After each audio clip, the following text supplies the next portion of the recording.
The first thing I remember is the smell. It was sharp, wet, and metallic, like the forest itself had a fever. My name is Caleb Turner. I'm 32, and I've been RV camping all over the Pacific Northwest for years, chasing quiet corners where the trees grow thick and the roads vanish into whispers of mist. I didn't think I'd find anything that could truly unsettle me, not after a decade of long nights in the woods, but Mount Hood has a way of bending perception.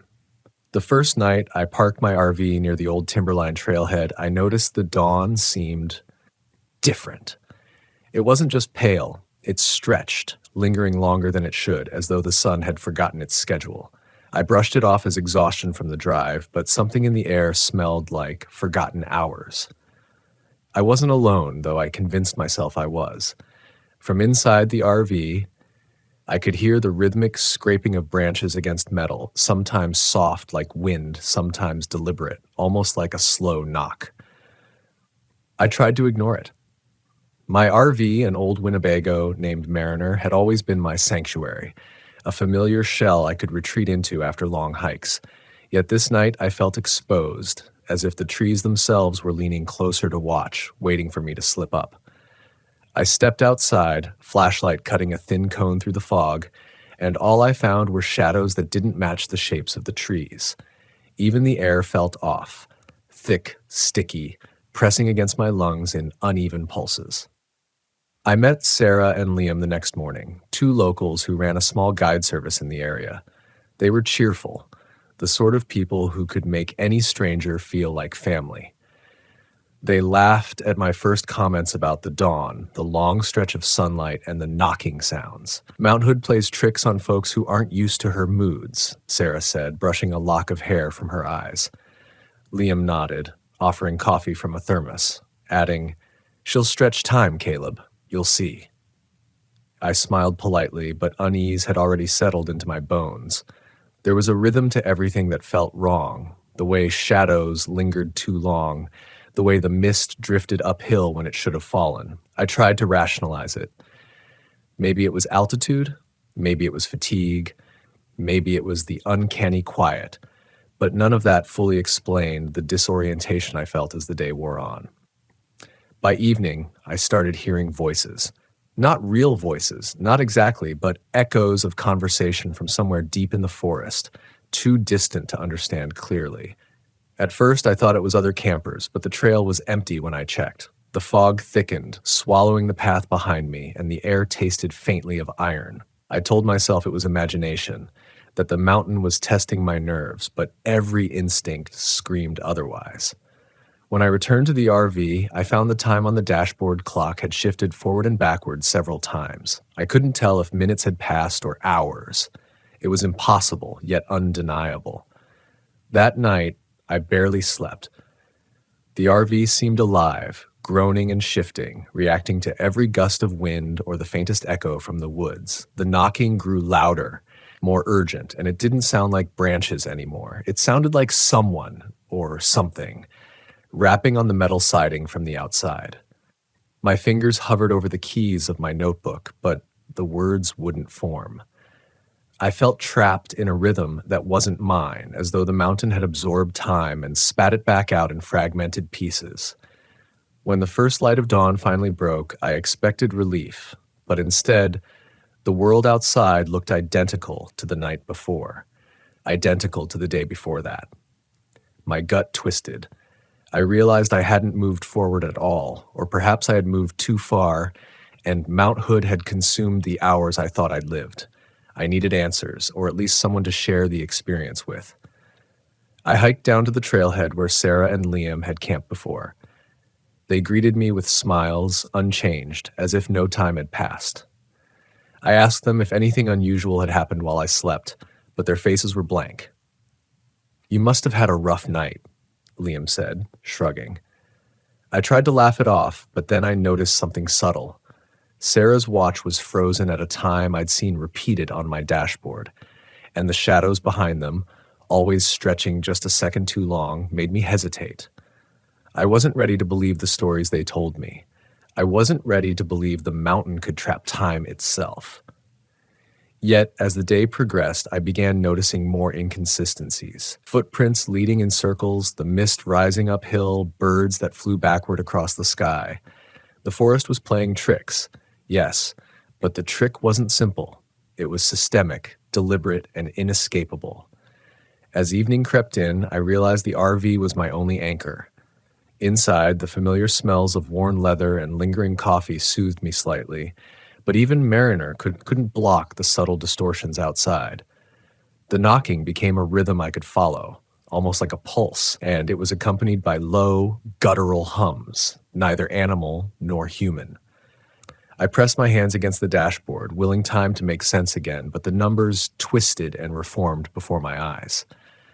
I finally understood that Mount Hood wasn't just a mountain. It was a filter, a mechanism that bent reality for those who underestimated it. My fear wasn't of being alone.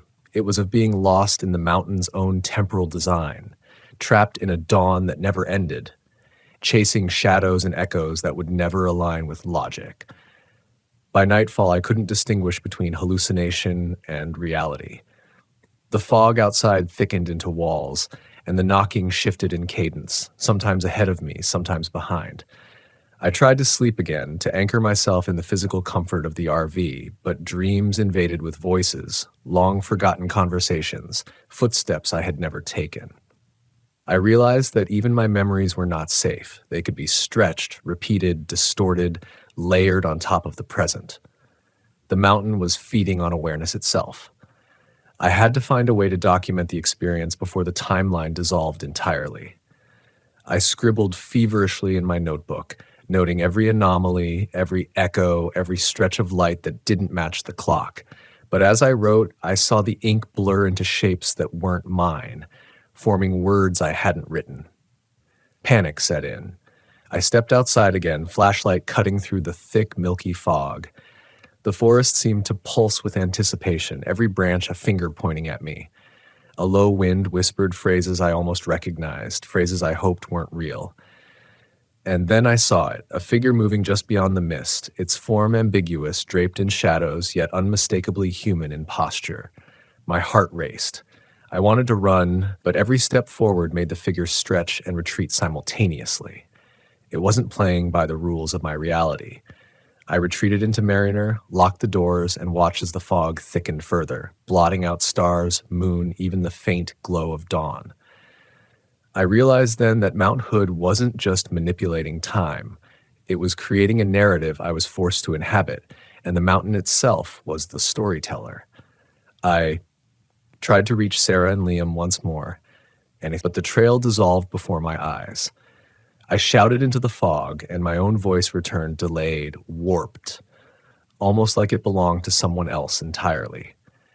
Every instinct screamed to leave, but every path I tried led me back to the RV. I realized with dread that the mountain had anchored me here, in the endless dawn, as though my presence was a necessary ingredient in the ritual of distortion. And in that moment, I understood that survival here wouldn't be measured in distance or endurance.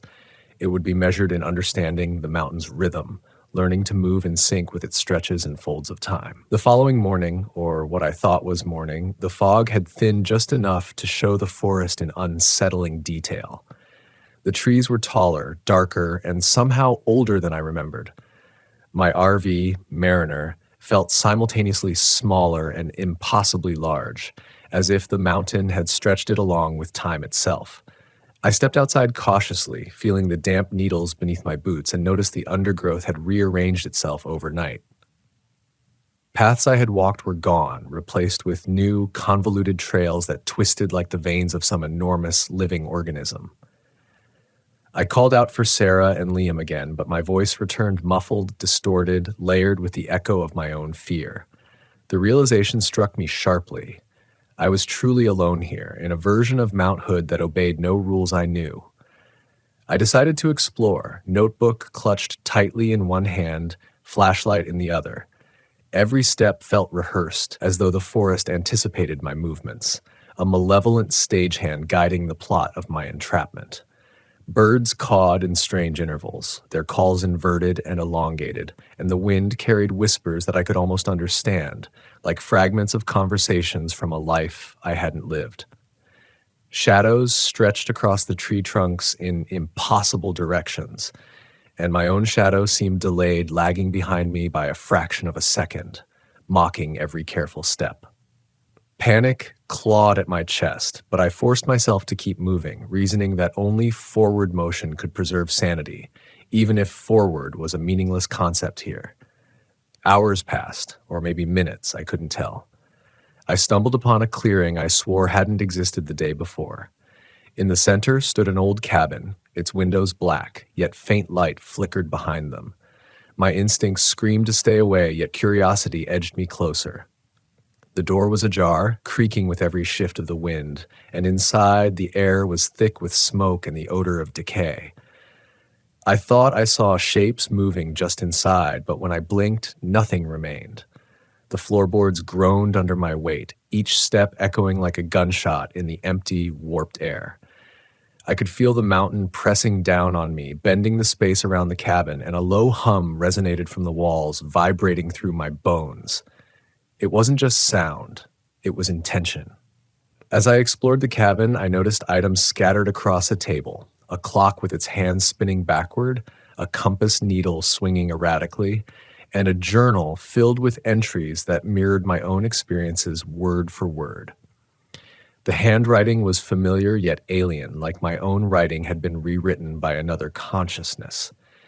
Each entry described the same disorienting events I had endured: the endless dawn, the stretching shadows, the whispered voices, but always ended with a warning I hadn't seen before.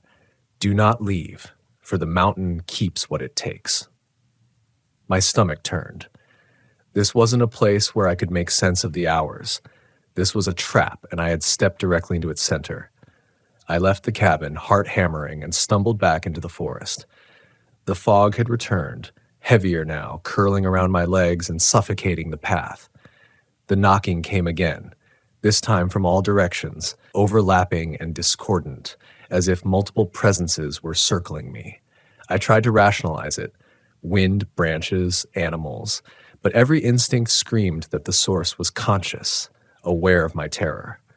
I sprinted back to Mariner, tripping over roots that had seemingly sprouted overnight, the notebook slipping from my grip.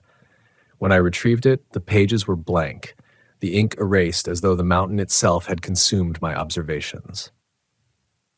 I felt the first true edge of despair creep into me, a cold certainty that my experience was being rewritten even as it happened. Inside the RV, I slammed the door and locked it. The mountain's hum seemed to penetrate the metal walls, vibrating through the floor and seats. I pressed my hands to my temples, willing clarity, and tried to piece together a plan. I knew leaving wasn't an option, not through the trails, not through the forest. Every path led me back to the same point, the same RV, the same endless dawn. Sarah and Liam's voices echoed in my mind, almost as if they were warnings disguised as kindness. I realized that they might not be real, or if they were, they had long been absorbed into the mountain's own mechanism of distortion. My fear shifted into a new form, knowledge that survival here wasn't about strength or cunning, but adaptation. I tried to sleep again, though the concept had begun to erode. Time didn't exist in the way I understood it. Each blink, each inhale seemed stretched or duplicated. I drifted in and out of consciousness, haunted by flickers of memory that may not have been my own. When I awoke, or what I perceived as awakening, the knocking was accompanied by breathing, slow and measured, just outside the RV. I pressed my body against the door, clutching a piece of splintered wood I had found outside. Shadows danced along the edges of the fog, shapes shifting from human to animal, from solid to vapor, always keeping me in a state of heightened awareness, barely able to process the next moment before it warped into the following one. Driven by a mix of terror and instinct, I decided to confront it. I stepped outside, the cold biting through my jacket, and scanned the fog with the flashlight. The figure from before emerged, clearer this time, tall, shrouded in a cloak of darkness that seemed stitched from shadow itself, its movements smooth yet impossible.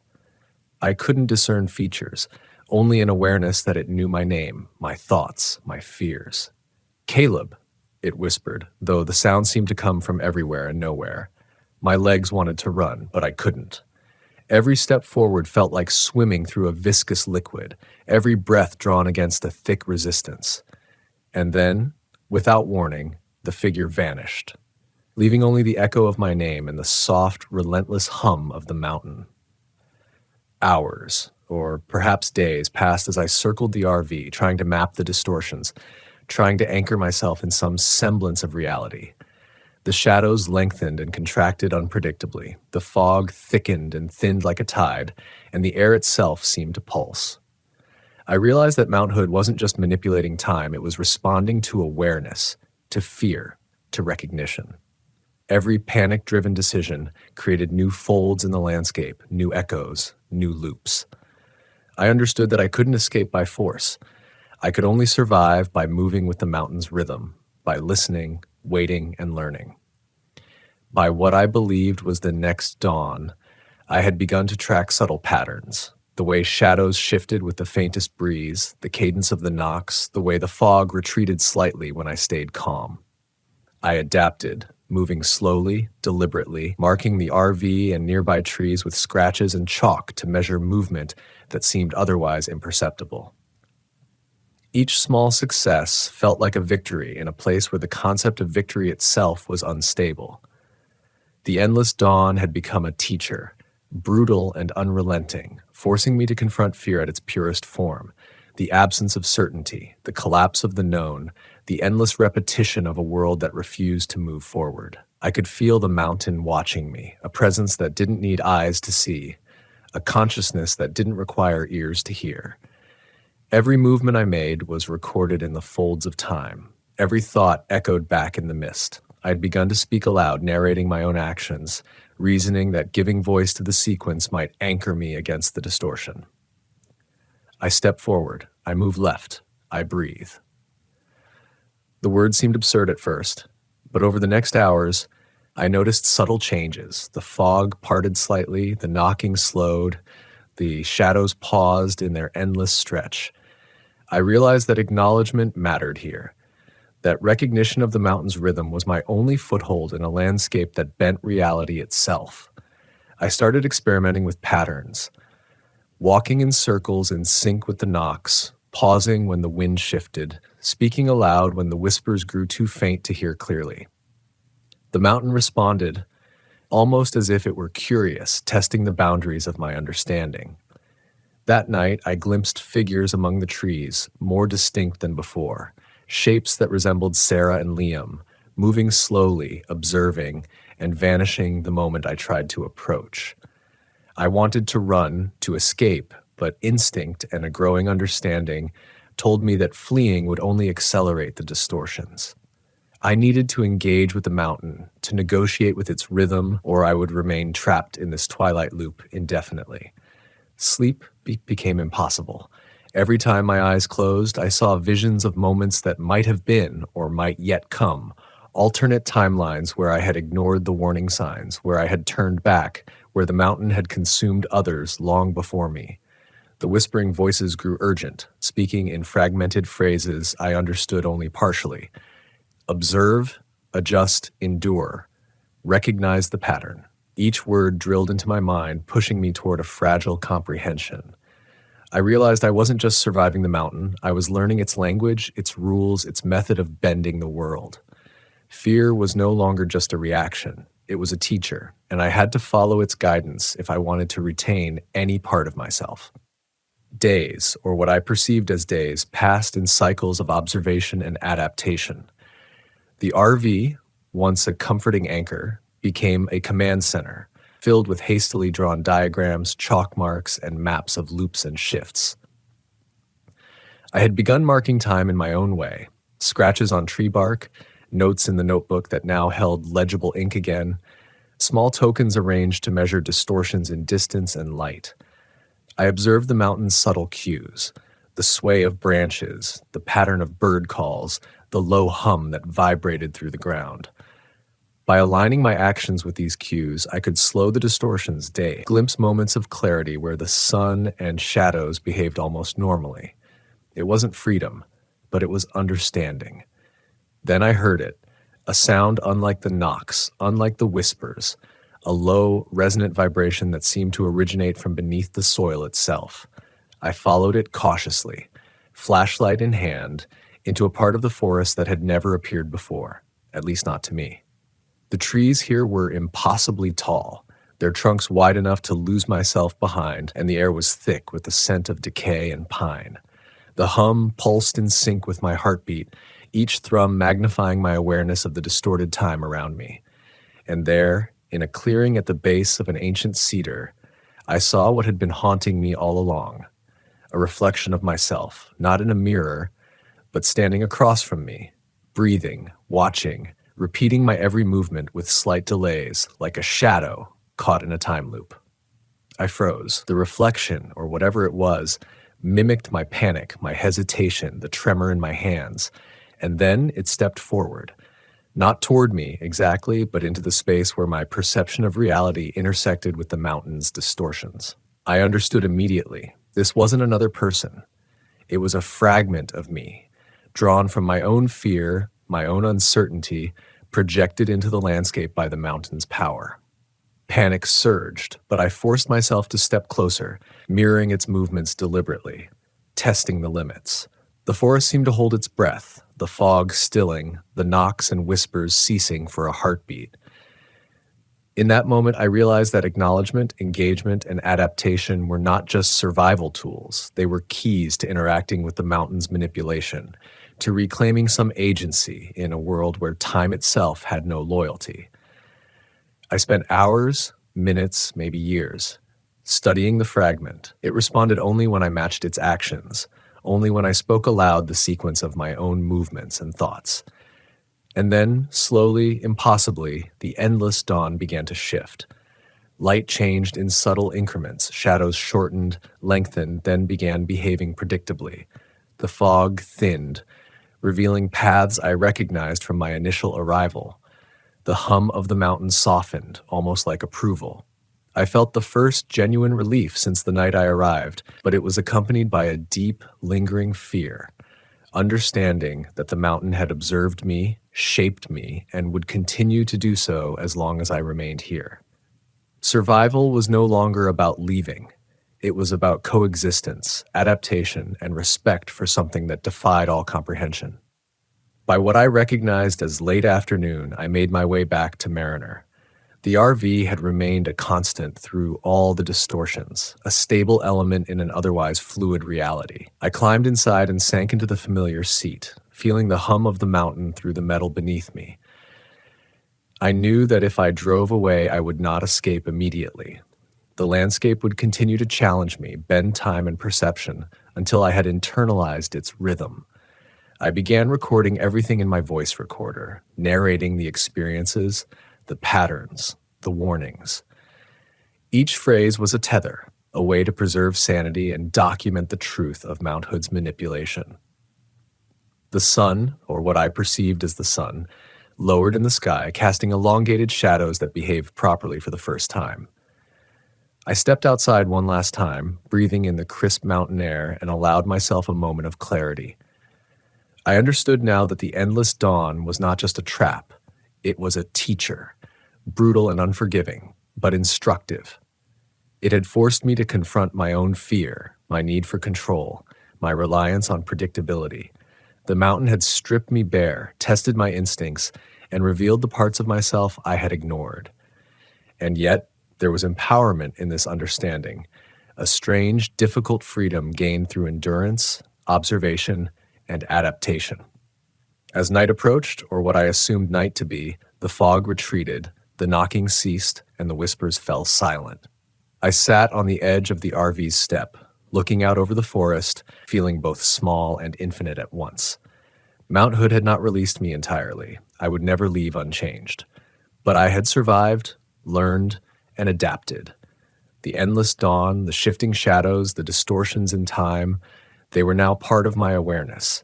and I carried them forward with vigilance, respect, and a hard-earned understanding that some forces are not meant to be conquered, only acknowledged. And in that moment, I realized that true survival is not just about escaping fear, it's about embracing the lessons it teaches, however impossible they may seem. The following morning, or at least what I believed to be morning, the forest felt almost ordinary, though I knew better. The endless dawn had left its residue in the angles of light, the stretched shadows, the faint hum in the air that seemed to linger even when silence returned. My name is Caleb Turner, and I had thought I understood wilderness, solitude, and isolation, but Mount Hood had rewritten my understanding of them all. Mariner, my RV, stood as the only tangible constant, a vessel through which I had measured time, sanity, and my own limits. I ran my hand over the dashboard, feeling the grooves worn smooth by years of travel, and realized that some anchors were not just physical, they were psychological, lifelines to reality when everything else bent out of shape. I stepped outside, taking slow, deliberate breaths, letting the crisp mountain air fill my lungs. The forest around me seemed calm, yet there was an undeniable intelligence beneath that calm, as if it had learned to watch me without exposing itself fully. I traced the chalk marks and scratches I had left on the trees, noting which sequences had successfully slowed the distortions which had failed. It was exhausting work, but it gave me a fragile sense of mastery, a small proof that I could coexist with forces far beyond comprehension. Each step was a negotiation, each movement a test of patience and observation. Fear had become my teacher, guiding me toward precision, awareness, and the humility to understand that some elements of the world resist control. I tried to record everything again using my voice recorder and my notebook, my hands trembling as I described the endless dawn, the echoes, the shadows, the fragment of myself in the forest. Speaking aloud created order where there had been chaos. Narrating the distortions turned them into patterns I could perceive and manipulate. The experience had taught me to trust my instincts, but also to respect subtle cues, to read the environment as a living entity rather than a backdrop for my own movements. In these small, disciplined acts, I found empowerment, not the reckless confidence of control, but the quiet, unshakable certainty that I could endure, adapt, and persist. By late afternoon, the forest had shifted into a rhythm I recognized. The fog rose and fell in predictable intervals, the shadows obeyed the sun, and the air carried no more whispered phrases or knocking. I stepped beyond Mariner, walking the familiar trails I had traced in the past cycles of distortion, and felt a strange gratitude for every trial I had endured. Mount Hood had not been cruel in the sense of malice. It had been exacting, relentless, and exacting in its lessons. It had forced me to confront not only fear and uncertainty, but also my assumptions about time, perception, and reality itself. In the mirror of the endless dawn, I had seen my own limits and my own resilience. I paused on a ridge overlooking the forest, the canopy below stretching like a living quilt of green, shadow, and mist. The sun, or its distorted version, hung low, casting long, familiar shadows that no longer mocked me. I realized then that survival was not measured by distance traveled or obstacles overcome, but by awareness, patience, and alignment with forces far greater than oneself. The mountain had been a teacher, and I had learned the lessons through endurance and observation. The reflection of my own self, the fragment that had haunted me, was no longer separate. It had integrated into my consciousness, a reminder of the dialogue between fear and understanding. As I returned to Mariner, the hum in the forest softened into an almost imperceptible vibration, as if the mountain had acknowledged my adaptation. I climbed inside, shutting the door, and let myself sink into the worn comfort of the driver's seat. For the first time in what might have been days, I allowed myself to feel calm, to recognize that I had endured, survived, and emerged with knowledge that could not be erased by time or distortion. The endless dawn had not defeated me. It had transformed me. I had learned that some fears demand more than avoidance or confrontation. They require observation, reflection, and the courage to navigate uncertainty without losing oneself. That night, as the final edges of light faded and shadows stretched predictably across the forest floor, I spoke aloud, narrating my own story for the recorder. "I am here," I said, my voice steady. "I have seen the endless dawn, and I have survived its lesson. I am aware. I am present. I am moving with the mountain, not against it." In those words, I found a strange closure, a recognition that while the mountain could bend time, twist perception, and test sanity, it could not erase the will to endure, the capacity to adapt, or the lessons learned through fear. I understood, finally, that true empowerment comes not from escaping the unknown, but from embracing it, learning from it, and allowing it to transform the self. As the forest settled into night, quiet and watchful, I felt a calm I had never known in the wilderness. Mount Hood was still immense, still unknowable, but the endless dawn had ended, not because the mountain relented, but because I had aligned myself with its rhythm. I had faced the shadows, the echoes, the distortions, and survived. And in that survival, I found clarity, strength, and a haunting, humbling sense of awe. I would carry the mountain's lessons with me forever, a reminder that some places do not yield to force, only to awareness.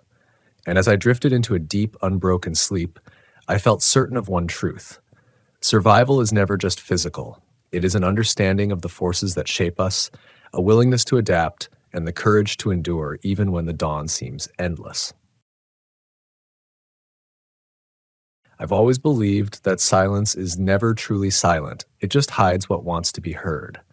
My name is Evan Mercer. I'm 43 years old, and last fall I took my RV deep into the forested ridges of northern Idaho, chasing what I thought would be peace, solitude, and maybe a kind of reset I didn't know how else to find.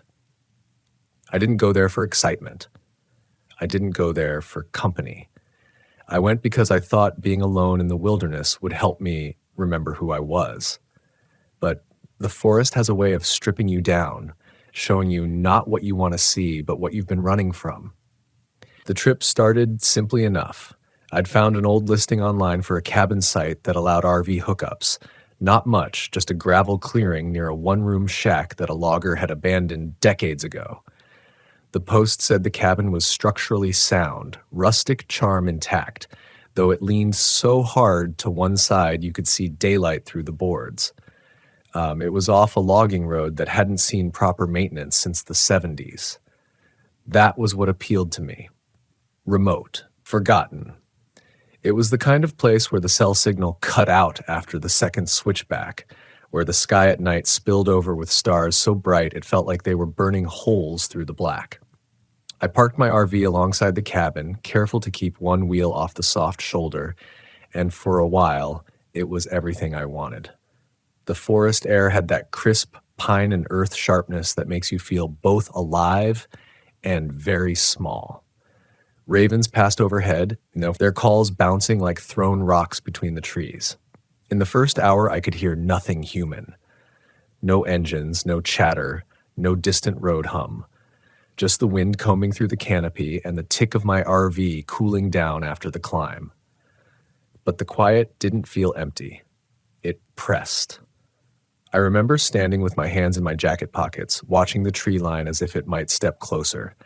The cabin sat hunched to my left, its door chained but the padlock rusted through, and I knew I'd have to decide whether to leave it shut or satisfy my curiosity. My instinct told me to leave it. My stubbornness told me to look inside. That tension never really left me. The first night, I cooked on my small propane stove, ate at the folding table inside the RV, and left the blinds cracked to let the forest in. I thought it would comfort me. It didn't. Somewhere past midnight, I woke to a sound like knuckles rapping lightly on wood. 3 times. Not frantic, not urgent, just steady.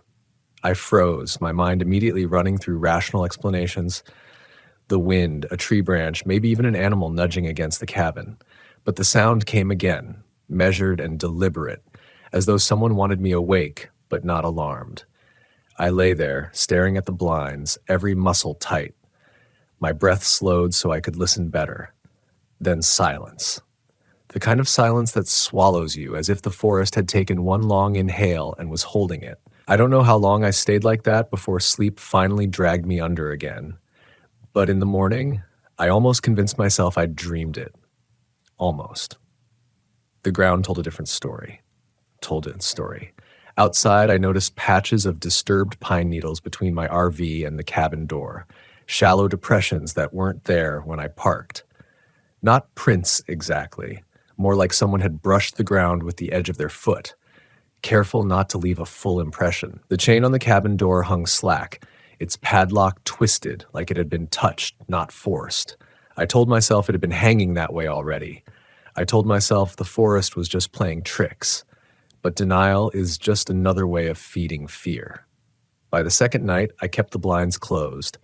I thought that would make me feel safer, like drawing a line between me and whatever might be outside. Instead, it made me feel blind, trapped in a box of thin walls and too many windows. The knocking came again, softer this time, but longer. 5 taps. Then silence. My throat dried as I gripped the handle of the hatchet I kept by the door, not because I planned to use it, but because holding it gave me something to believe in. That night I didn't sleep. I sat at the dinette table with the lantern turned low, staring at the door until my eyes burned. And just before dawn, when the frost was still painting the edge of the windshield, I saw movement in the corner of my vision. A shadow slipping past the cabin wall, so fluid and quiet it could have been smoke. I pressed my face to the glass, heart thundering, but the clearing was empty. When daylight came, I walked the perimeter with stiff legs and forced courage. No footprints, no sign of an animal, just the same soft scuffs near the cabin, as if something had hovered without truly stepping.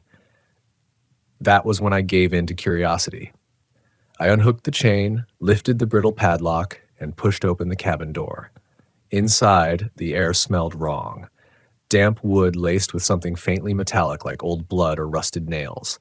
Dust thickened the corners, but the center of the floor was swept bare, too clean compared to the rest. On the wall opposite the door, someone had carved into the wood. Not initials, not dates, just a single phrase, scratched deep with repetition. Stay inside after dark. I stepped back, suddenly aware of how quiet the forest was again. Even the ravens had gone mute. I pulled the door shut, reset the chain, and walked back to the RV with the sense that I'd trespassed on something not meant for me. The carving wasn't old. The cuts were sharp, the wood pale where it had been freshly gouged. Whoever wrote it hadn't done so decades ago. That night, I thought about leaving. I truly did. I could have driven back down the logging road, back to the world of signals and gas stations and people, but something in me resisted. Pride, maybe, or the belief that fear only grows when you run from it. I told myself I could handle one more night. That was my mistake, because the third night, the knocking didn't come from the cabin. It came from the RV itself. The sound came from the rear door, the one I rarely used, the one that opened toward the darker side of the tree line. At first, it was just 2 quick knocks, like someone testing the wood. Then a pause. Then 3 more. A rhythm, deliberate as a metronome. My hand went straight to the hatchet, but my legs wouldn't move. I just sat there at the table, watching the condensation on the window, trying to convince myself it was some forest quirk, a branch, the wind. But wood doesn't answer wood like that. I forced myself up, inching toward the door with my breath so loud I thought whoever or whatever was outside could hear it. I didn't open it. I didn't even touch the knob. Instead, I pressed my ear to the thin metal, and what I heard turned my stomach cold. Breathing. Slow, heavy breathing. Not animal panting, not the quick shuffle of a deer or the huff of a bear. This was human, close enough that I felt it vibrate through the steel. I staggered back, heart pounding, and nearly tripped over my own boots. The air inside my RV suddenly felt too thin, as if that breath had seeped through the walls and stolen mine. I spent the rest of the night curled in the driver's seat, key ready in the ignition, headlights aimed at the cabin in case I needed to peel out fast. But dawn came without a door opening, without any crash or break. just the sun climbing slow through the branches, turning frost into steam. When I finally opened the back door, there was nothing there, not even scuffs on the dirt. It was like the forest had swallowed its own evidence. By then, my mind was pulling in two directions. Rationality told me I was tired, wound too tight, hearing patterns in wind and branches. But my body, the knot in my gut, the itch under my skin, told me I was being watched. You learn on trips like these that your instincts are never truly wrong. They're just inconvenient, and we ignore them because they force us to face things we'd rather rationalize away. I tried to ground myself in routine. Cook breakfast, sweep the RV floor, take a short walk along the logging road to remind myself the world was still normal. That's when I found it. A small pile of stones stacked waist high, set right in the middle of the clearing between the RV and the cabin. I hadn't seen it the day before. It hadn't been there. The stones were balanced too neatly to be random. Smooth river rocks, though there wasn't a stream anywhere near the site. At the base of the pile, half buried in pine needles, was something that made my skin crawl, a strip of fabric. I tugged it free, my fingers shaking, and recognized it immediately. It was from one of my flannel shirts, the one I'd left hanging by the RV door the night before. The implication hit me harder than the cold air. Someone or something had been inside my space, close enough to touch my things, close enough to leave me a message without leaving a trace of their steps. I dropped the fabric, my throat raw with denial, and kicked the stones apart like that would undo the meaning. The rocks scattered, but the fear stayed. That evening, I debated packing up for good. Pride is a dangerous thing. It makes you weigh your safety against your stubbornness. I told myself I'd endure one more night just to prove I wasn't at the mercy of shadows. But night fell heavier than before, and I knew I'd made a choice I couldn't walk back. The forest changed. The air grew damp, the kind of damp that seeps into your clothes, clings to your skin, makes you feel marked. I could smell it, wet soil mixed with something sour, like rot hidden beneath the moss, the kind of smell that doesn't belong in crisp autumn air. It made me think of graves. Around midnight, I heard voices. Faint at first, carried on the wind, impossible to place. They weren't clear words, more like murmurs, low and steady, as though a conversation was happening just out of reach. I pressed my face to the glass again, eyes straining against the dark, but the clearing was empty. The sound came from the trees, and weaving in and out of the branches like the forest itself was speaking. I told myself it was echo, a trick of the landscape. But the longer I listened, the more I realized one thing. The voices weren't overlapping. They were alternating, pausing for each other, conversing. That's when I made another mistake. I cracked the RV window to hear better. The cold air rushed in, carrying the smell sharper, fouler, like wet metal and old bark. The voices grew clearer, though not in any language I knew. They rose and fell in cadence, almost chanting, but not quite. And then, God help me, I heard my name. Not once, not whispered, shouted, Evan. The sound cut through the air with the precision of someone standing right outside. I slammed the window shut so fast the glass rattled, then killed the lantern, plunging myself into darkness. My pulse drummed in my ears, but the voices didn't stop. They just went on, circling, never closer, never further, like they had all the time in the world. I stayed like that until my body gave out. When I opened my eyes again, weak daylight spilled across the RV floor. Silence returned. But when I stepped outside, I saw what they'd left for me. Another stone pile, taller this time. And on top of it, resting delicately as if placed with intention, was my hatchet. It had been inside with me all night. I hadn't touched it. I hadn't heard anyone come in. And yet, there it was, balanced on those stones, the blade catching the first light of morning. I didn't take it back. I couldn't. I just backed into the RV, shut the door, and sat with my head in my hands. At that point, it wasn't about whether I believed in the supernatural or not. It was about survival. Something out there knew my name, touched my things, and could slip past my defenses without sound. And yet, despite every screaming instinct, I didn't leave. I don't even fully understand why. Maybe because fear had shifted into something else, something that pinned me, made me desperate to understand what was happening instead of running from it. Maybe because the forest, in some sick way, wanted me to stay. That night, I didn't fight sleep. I let it take me, too tired to resist. But when I dreamed, it wasn't mine. I saw the cabin floor again, swept bare. I saw the phrase carved into the wall, glowing faintly as if burning fresh. And behind me in the dream, I felt breath, hot, damp, filling my ear. I woke gasping, the smell of rot thick in the RV, though no door had opened. And then, from the dark corner near the sink, I heard it. Not knocking, not voices, but the sound of something wet dragging across the floor, inching closer. I froze in my bunk, staring toward that corner, barely able to breathe. The dragging sound was slow, steady, like something heavy was being pulled across the linoleum, except nothing was moving. I could see the corner plainly.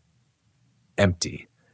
Just shadows stretching longer than they should, curling upward as if the walls had deepened. Yet the sound didn't stop. It scraped against my skull, inside me, louder the more I told myself it wasn't there. I forced myself upright, legs trembling, and reached for the lantern. My hand shook so badly, the switch nearly slipped from my fingers, but when the light flickered on, the sound cut out instantly. Silence again, sharp, as if nothing had ever happened. I panned the lantern beam across the RV. Sink, cabinets, door, windows. All still. All normal. But I couldn't shake the sense that something had pulled back just beyond the circle of light, waiting for me to slip again. I stayed awake until dawn, eyes burning, lantern hissing low. When morning finally came, my skin felt raw, my throat torn. I opened the door like a man expecting a firing squad. The clearing was different again. The stone piles were gone. Not scattered, gone. As if they'd never been stacked in the first place. Only smooth ground remained, covered with pine needles undisturbed by wind or step. And then I noticed the cabin door. The chain was unhooked, the padlock gone. My chest tightened, anger and fear wrestling inside me. Whoever or whatever was toying with me wanted me inside that place. And against everything in me that screamed no, I found myself walking toward it. The door creaked open with unnatural ease, like it had been oiled overnight. Inside, the air felt thicker, humid despite the crisp morning. I scanned the room by lantern light. The carvings on the far wall had spread. It wasn't just stay inside after dark anymore. Now there were dozens of scratches, layered and jagged, repeating the phrase until the letters blurred into a forest of warning. And beneath those words, something new had been carved. My name, Evan. The letters were uneven, as though carved by shaking hands or in the dark, but they were unmistakable. My stomach turned, bile rising in my throat. My knees nearly buckled, but I forced myself to back out, slow and steady, never turning my back on the wall until I was outside again. The air beyond the cabin felt no safer.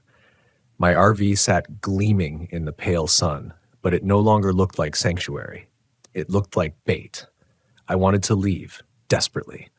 Yet as I stood there, hands shaking, the forest pressed in with a silence so complete I realized escape wouldn't come easy. Leaving meant crossing that silence, driving through miles of it, with whatever was here following unseen. Still, survival overrode pride this time. I climbed into the RV, started the engine, and pointed it toward the logging road. The gravel crunched under the tires, the steering wheel trembling in my grip. But not a mile down, I slammed the brakes. The road ahead was blocked. A tree had fallen across it, massive and fresh, bark torn raw where it had split. The trunk was too wide to move, too solid to drive over, and the slope on either side was too steep to skirt. My jaw clenched as realization struck. This wasn't natural. It hadn't stormed. The sky had been calm. That tree hadn't just fallen. It had been placed. I reversed, wheels spitting gravel, panic rising like fire in my chest. I tried another path, a narrow spur off the main road, same thing. Another fallen tree. Then another. Each one positioned too cleanly, too deliberate, as if the forest itself was closing its fist around me. By the time I returned to the clearing, sweat slicked my back, despite the cold. My RV idled like a trapped animal, engine rumbling low. I killed the ignition, leaned forward on the wheel, and realized the truth. I wasn't getting out. Not yet. That night, I barricaded myself as best I could, lantern low, hatchet back in my hands, every window latched tight. I sat in the dinette, listening to my pulse and the creak of the RV settling. Hours passed. Nothing came. No knocking. No breathing, just that silence. And then, sometime past midnight, the forest sang. It started faint, like wind moaning through dead branches, but the rhythm was too steady, rising and falling in tones, almost melodic. The voices again, but different now, louder, clearer, harmonizing in ways that made my teeth ache. I couldn't understand the words, but the cadence was unmistakable. A chant, a hymn. Something ancient and hungry. My blood iced when the sound shifted closer, no longer echoing through the trees, but circling the clearing itself. It wasn't just sound anymore. The RV shook with the vibration of it, thin walls trembling as though a storm had wrapped around me. I dropped to my knees, hatchet clenched, useless in one hand, covering my ears with the other. But it didn't stop. It burrowed through bone and marrow, rattling my skull, drowning me in voices not my own. And then it ceased. Abrupt. Like a hand snatching a record off the player. The silence afterward was worse. In that pause, something tapped the RV window. I whipped toward it, lantern swinging wild, and saw nothing. Just condensation running down the glass, streaking in lines that almost looked like letters. I leaned closer, horrified curiosity overriding caution. The streaks formed shapes, slow and deliberate, spelling out one word from the inside of the glass. Inside. My knees buckled. My lantern crashed to the floor, light flaring before sputtering out. The RV plunged into darkness, and in that instant, from the corner where the dragging had come before, a new sound rose. The shuffle of feet. Many feet. Moving toward me. I scrambled backward into the bunk, heart a wild animal in my chest. My fingers found the keys, twisted the ignition, and the engine roared awake. Headlights cut through the black, washing the cabin in harsh white. And there they stood. Figures. Dozens of them, ringed just beyond the clearing. Too tall, too still, their faces swallowed by shadow, their shapes blurred like smoke against the trees, but their eyes, I swear to God, their eyes glowed, faint, pale, reflecting the beams, all staring at me, all waiting. I floored the gas, wheels spinning, RV lurching forward, though I knew the road was blocked. But I didn't care. I aimed the headlights straight at them, desperate to break through, desperate to see if they were solid. And as the beams swept across their faces, they vanished. Not ran, not scattered, vanished. The clearing stood empty once more. I slammed the brakes, chest heaving, sweat burning in my eyes, but the silence returned heavier than ever, pressing from every side as if the forest itself was holding its breath. And then, from the cabin behind me, the door creaked open. The creak wasn't subtle. It cut through the stillness like a snapped bone, dragging long, echoing into the clearing. My hands froze on the wheel. I didn't want to look. Every instinct screamed to keep my eyes forward, to focus on the road, but something deeper inside, curiosity, dread, compulsion, dragged my gaze to the rearview mirror. The cabin door hung wide. Beyond it, only blackness. Not shadowed wood, not moonlit boards. Blackness. Like the door had swung open onto something that wasn't space at all, but absence. I couldn't breathe. My RV engine rumbled steady beneath me, headlights burning twin paths into the trees, but it felt like the whole world had narrowed to that reflection, the open cabin and the void inside. And then in the mirror, something moved. At first, it was only the suggestion of shape, a ripple in the dark, then a hand. Thin, too long, curling around the doorframe as if testing the air. Pale, almost translucent, it flexed against the wood with insect-like precision. My throat closed as I watched another hand join it, then a head, tilting sideways like it had never learned how to hold itself upright. I jerked forward, eyes tearing from the mirror, and floored the gas again. The RV jolted, tires screaming against gravel. I didn't care about the fallen trees anymore. I didn't care if I wrecked the rig.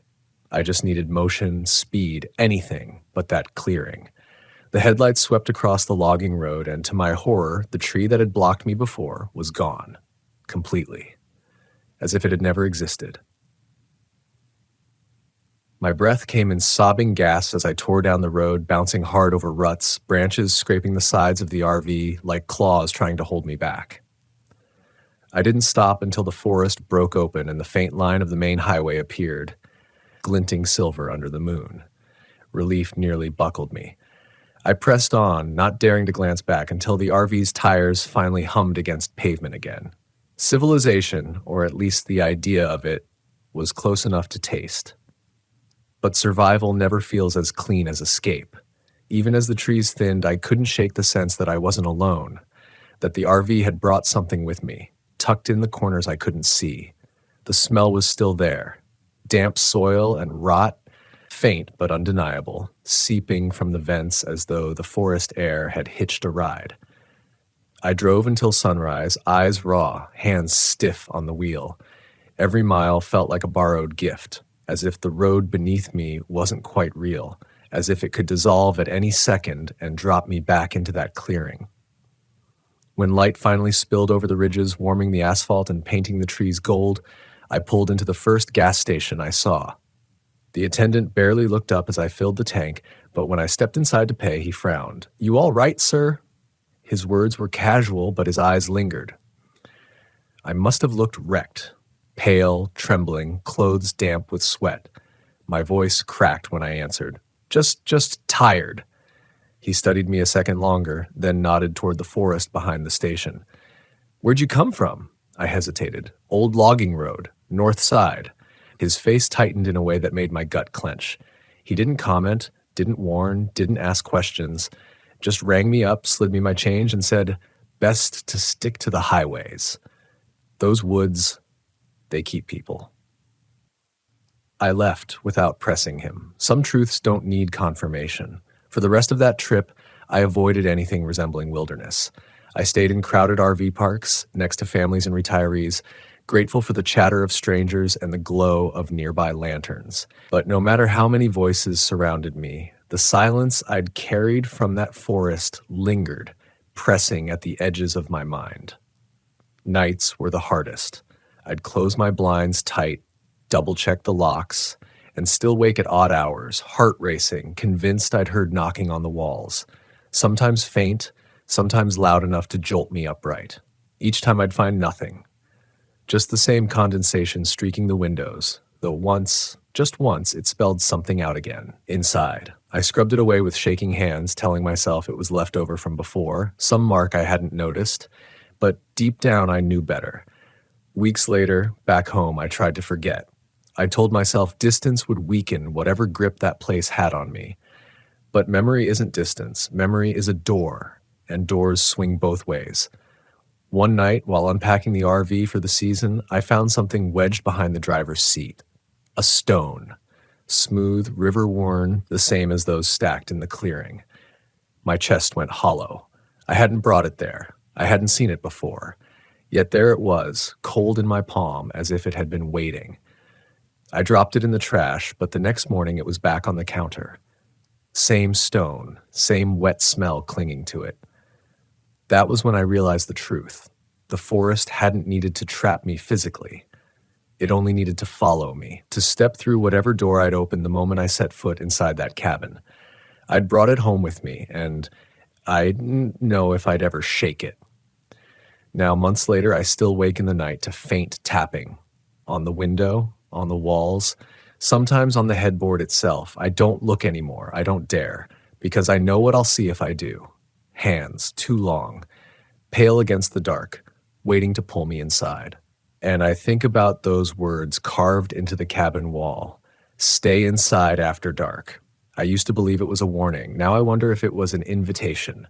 Because when you hear your name whispered in the silence, when you see your own belongings turned against you, when the very forest bends to keep you, you realize the truth.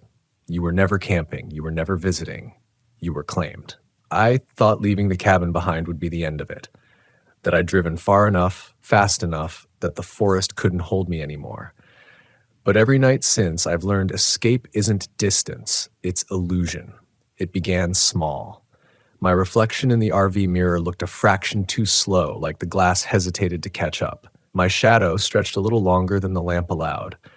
I chalked it up to exhaustion, a mind still frayed from fear. But then came the voices again. Not outside, not through the trees, inside the RV, whispering in corners where no mouth should be. They never spoke clearly, never gave me words I could claim as real. Just the sound of language pressed against my ear, wet and insistent, filling the silence until I could hardly think. And sometimes, through the garble, I swore I heard it, the chant from that night in the clearing, the one that rose and fell until my bones vibrated. Only now it wasn't circling the RV, it was circling me. One night I woke to find the lantern already lit, though I'd left it cold. Its glow spilled across the dinette table where the stone sat, the same stone I'd thrown away twice now, the same smooth river rock that kept returning. But this time, it wasn't alone. 2 more stones flanked it, smaller, balanced perfectly as if arranged by unseen fingers. My stomach turned. A pile was growing right there inside the place I called safe. I swept them into a bag, drove 10 miles, and dumped them in a ditch. When I returned, heart hammering, they were waiting again on the counter. I didn't touch them after that. Didn't move them. I knew better. Some things you can't discard. Some things discard you. The smell worsened too. Damp soil, metal, decay. It clung to my clothes, seeped into my sheets. I'd wake with the taste of moss on my tongue, like I'd been breathing forest rot all night. And each morning I'd find condensation on the windows, even when the air outside was dry. The streaks grew bolder. Sometimes they formed letters, sometimes just spirals, looping tighter each day as if drawing me back to that road, that cabin, that black doorway. I haven't told anyone. Not family, not friends, not even the park ranger I nearly stopped to confide in one day when the weight of silence felt unbearable. Because how do you explain something like this without sounding insane? How do you describe being hunted by nothing and everything at once? The truth is, I don't know if I escaped that forest at all. Maybe I never left. Maybe the highway, the gas station, the crowded RV parks, maybe they're just a dream I'm being fed while I rot in the clearing. Maybe the forest learned how to wear the world's face just so I'd stop fighting, because the knocking hasn't stopped. Some nights it's on the walls, some nights on the glass, but lately it's been coming from beneath me, from the floor of the RV. Slow, patient knocks, like fingers drumming from the crawl space that doesn't exist. And last night, as I lay stiff in my bunk trying not to listen, the voice came again. Clear this time, crisp as a nail struck into wood. Evan, open the door. I nearly screamed. My mouth filled with the taste of copper, my skin slick with sweat. I gripped the blanket until my knuckles ached, praying for morning, but morning didn't come. Hours passed. The voice called again. Open the door. When light finally broke through the blinds, I bolted upright, body trembling, and realized I'd done something terrible. The RV door was unlocked. I hadn't touched it. I swear on my life I hadn't. But the bolt was thrown, the latch loose, the only barrier between me and the thing that owned my nights now hanging useless. I sat there staring at it, heart clanging in my ribs. And that's when I understood. The forest doesn't want to kill me. If it had, it would have done so long ago. What it wants is worse. It wants me to step through willingly, to answer the knock, to open the door myself. That's why the carvings repeated, stay inside after dark. Not as a warning, but as rehearsal, training, conditioning me until I obey without thought, until inside isn't the RV or the cabin or even the forest, but the place waiting beyond that black doorway I glimpsed in the mirror. And I think about it more than I should. The pull, the release it promises. To stop fighting, to stop fearing, to finally cross over into whatever watches me. Some nights I wonder if resistance is foolish, if survival is just prolonging something inevitable. But then I remember the clearing, the figures with pale eyes, the chanting that crawled under my skin. I remember how the forest pressed in on me, not like a place, but like a will. And I know, if I open that door, I won't come back. Not as myself. So I sit here now, writing this down, telling you my story in the hope it does 2 things, that it reminds me who I am, and that it warns you. If you ever find yourself driving lonely roads in Idaho, if you ever see a listing for an old cabin site, if you ever hear knocking where no one should be, leave. Don't hesitate. Don't let pride anchor you, because silence is never just silence. Sometimes it's an invitation, and sometimes it whispers your name. The first thing I remember about the Oregon Dunes is the silence, or maybe it was the way the silence made everything else feel louder. My name's Carson. I'm 32, and I've been camping in my RV all over the Pacific Northwest for years, chasing empty roads and secluded woods, but nothing had ever made me feel as small, as exposed as the stretch of sand dunes that rolled endlessly along the coast near Florence. It was October when I arrived, the air already cold with an undertone of salt, and a red haze was creeping along the horizon. I didn't know what it was at first, just a thin mist catching the dying sunlight, but it gave the dunes an almost surreal glow, like the world had been painted over in blood and shadows. I parked my RV at a small pull-off, a spot locals said was mostly empty this time of year. The place smelled of damp driftwood and decomposing kelp, a smell that settled in my nose and made the back of my throat itch. I remember thinking it was oddly intoxicating, a mix of the ocean's edge and decay. My plan was simple: set up, enjoy a few days of solitude, maybe take some photos of the dunes at sunset, then move on. But solitude, I would quickly realize, has its own rhythms, its own rules. The first night was quiet, almost too quiet. I was sitting outside, a cup of coffee warming my hands, staring at the shifting sand when I noticed something odd. The red mist, thin now but glowing in the moonlight, was moving, not like a cloud, but like a living thing. At first, I thought it was my eyes playing tricks on me, but then I noticed the shapes within it, almost humanoid, just at the edges of my vision. They were fleeting, impossible to focus on, and each time I tried, they vanished. My heartbeat sped up, but I rationalized it. Wind blowing over sand can make illusions. The dunes shift, I'm just tired. Yet, the unease lodged itself deep in my chest. By the second night, the mist had thickened. I woke to a strange sound, a whispering that seemed to come from everywhere at once. At first, I thought it was the wind through the RV's vents, but the whispers had cadence, almost syllables, that made no sense, like someone trying to speak a language they didn't remember. I lay in bed, staring at the ceiling, trying to convince myself it was nothing, but the sound grew more insistent. Eventually, I forced myself to my feet, grabbed a flashlight, and stepped outside. The red mist had rolled down from the higher dunes, pooling like liquid around the RV. And that's when I saw them, figures emerging slowly from the fog, more solid than shadows, but less than flesh. They didn't move like humans. Their steps were uneven, deliberate, and impossibly silent. I froze, gripping the flashlight until my knuckles hurt. They stopped just beyond the range of the light, their outlines wavering like smoke. I tried to call out, but my voice sounded strange, swallowed by the mist. Then, as abruptly as they appeared, they vanished, leaving only the thick red haze curling around the dunes. I remember thinking I had to leave now, immediately, but my rational mind, always insisting I make sense of the world, argued, "It's just an optical illusion. You're exhausted. Go back inside, breathe, and it'll pass." I did, though sleep came in fits of uneasy dreams, each more vivid than the last. Shadowed figures moving across sand dunes, whispering my name in voices that weren't my own.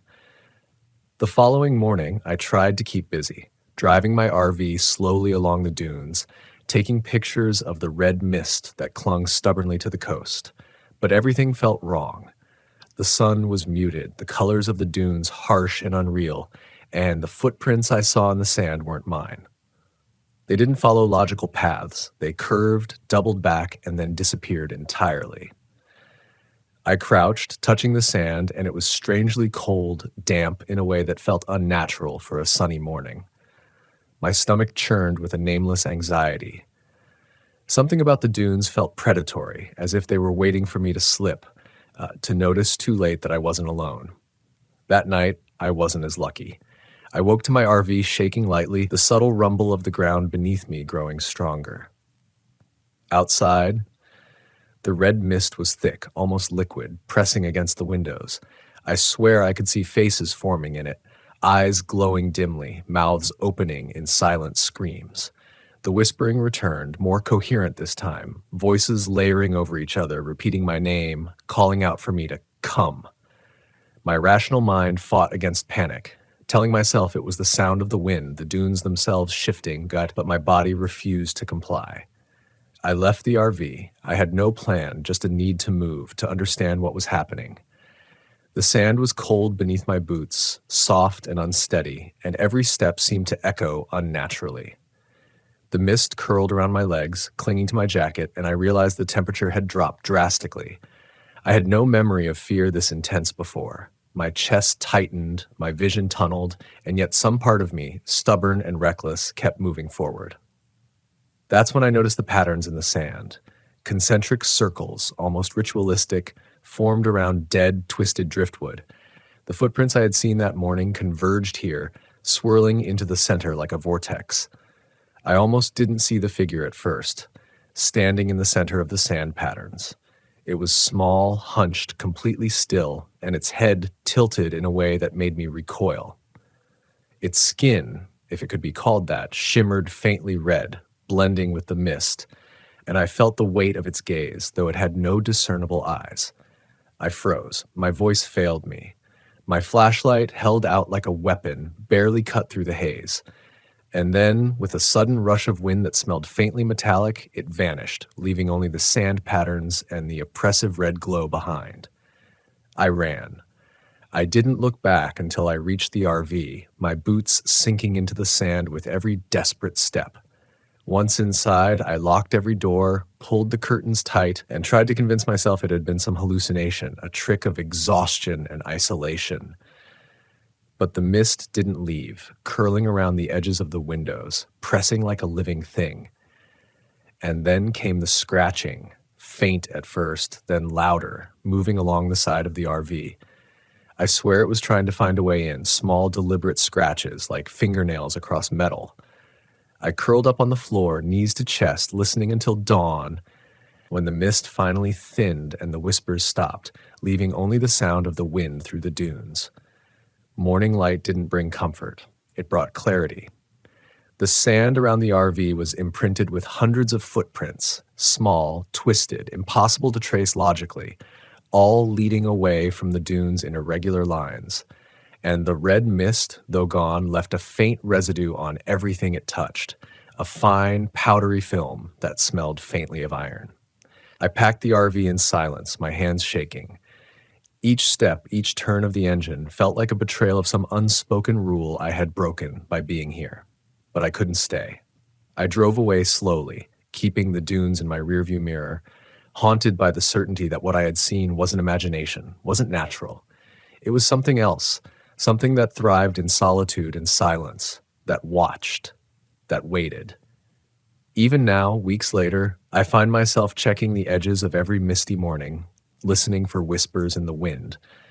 The Oregon dunes are beautiful, yes, but beneath the sand, beneath the waves, something ancient stirs. And the red mist? It doesn't just vanish. It waits for the next traveler who thinks solitude is freedom, who thinks silence is safe. I learned that night that the dunes don't forgive curiosity lightly, and some mysteries are best left unobserved.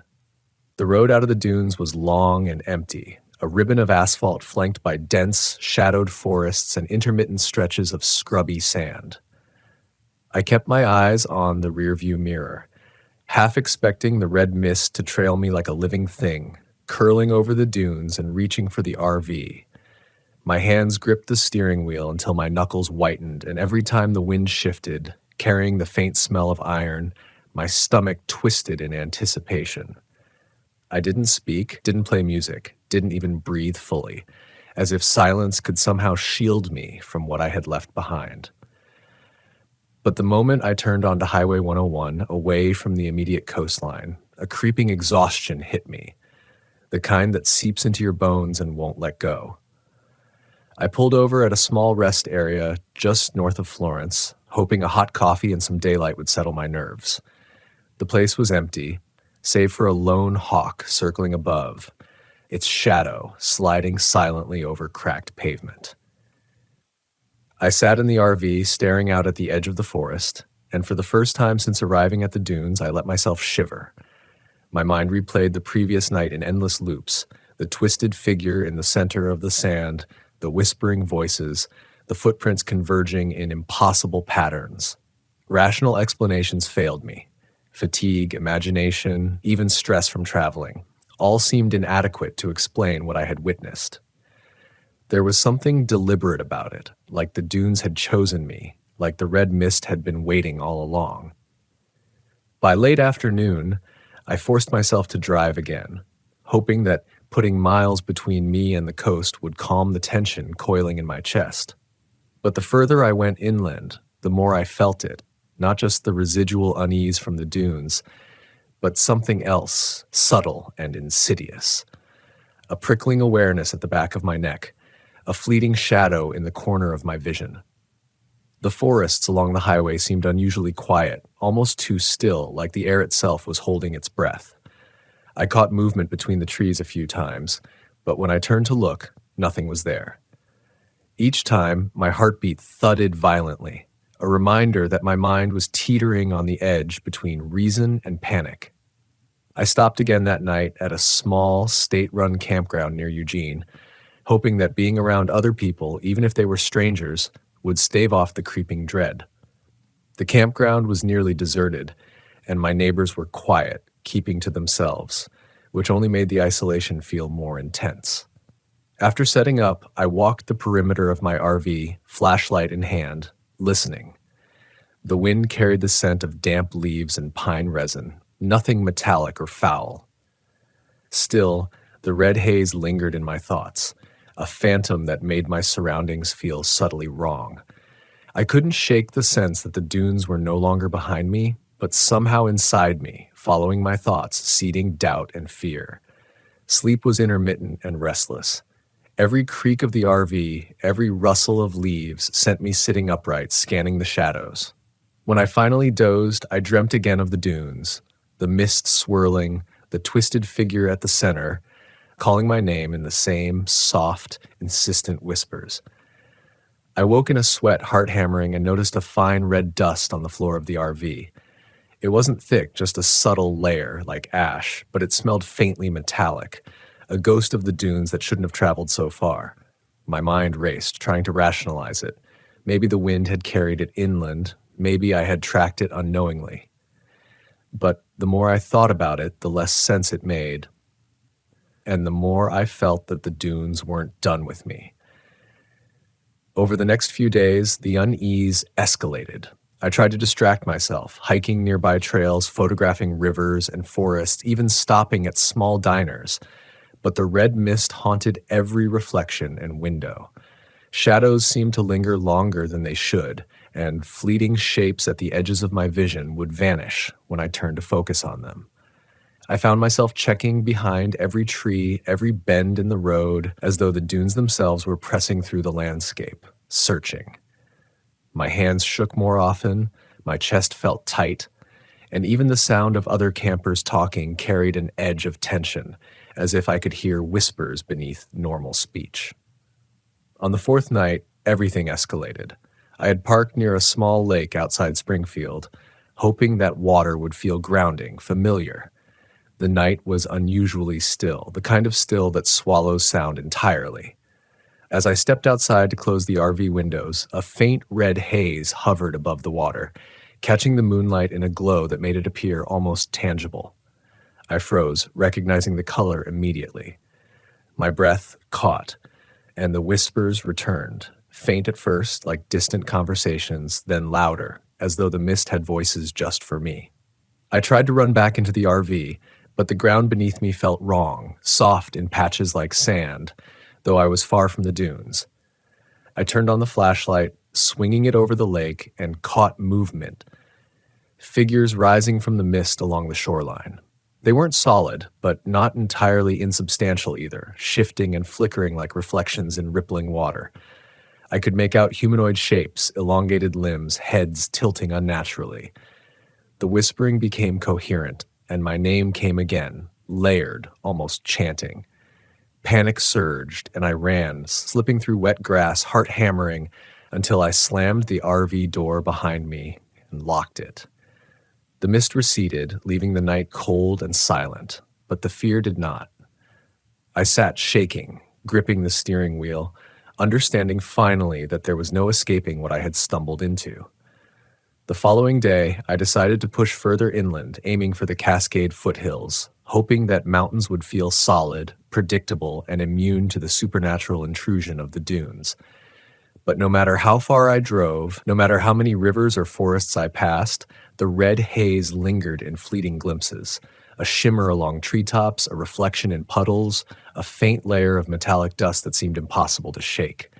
It became a constant companion, a reminder that the dunes had marked me, that whatever I had encountered was no longer bound to the Oregon coast. My nerves frayed, my sleep shortened, and I realized that the terror wasn't just a memory. It was an active presence, following me across miles in time. By the time I reached a small, isolated campground near the foothills, I had become hyper-aware of every sound. My eyes scanned constantly, catching movement that wasn't there. Every rustle in the trees made me flinch, every reflection a potential doorway to the red mist. I avoided mirrors, avoided water when possible, and kept the RV doors locked at all times. Yet, even with precautions, the mist found me. One evening, as I set up a small campfire, I noticed a faint trail of red dust leading from the tree line to my RV. I followed it hesitantly, and the trail ended abruptly, as though the dunes themselves had dissolved it. But the effect was the same. Dread, palpable and suffocating, pressing in from every side. And then, in the dead of night, I heard it, a deep, resonant hum that vibrated through the RV, through the ground, through me. It wasn't the wind, it wasn't the earth, it was something alive, something vast, watching. The red mist rose briefly outside the windows, swirling faster than I had ever seen, and for a moment, I felt every ounce of my courage fail. My instincts screamed at me to leave, to run back to the highway, to anywhere but here. But the hum held me in place, and I realized that this wasn't just a phenomenon of the dunes. It had become part of me, woven into my perception, into my fear. I spent the rest of that night sitting upright, fire dwindling, flashlight trembling in my hands, listening to the shifting mist outside. Sleep was impossible. Dawn eventually came, pale and thin, revealing nothing unusual beyond the normal rise of the sun over the hills. Yet I knew the mist hadn't truly left. It had embedded itself in the air I breathed, in the rustling of leaves, in my very heartbeat. By the time I packed the RV and left, the dread hadn't dissipated. It had transformed, evolving into a quiet, persistent vigilance. I was no longer just a camper on the road. I was a witness marked by something ancient, something patient, something that waits for those who think they can wander alone.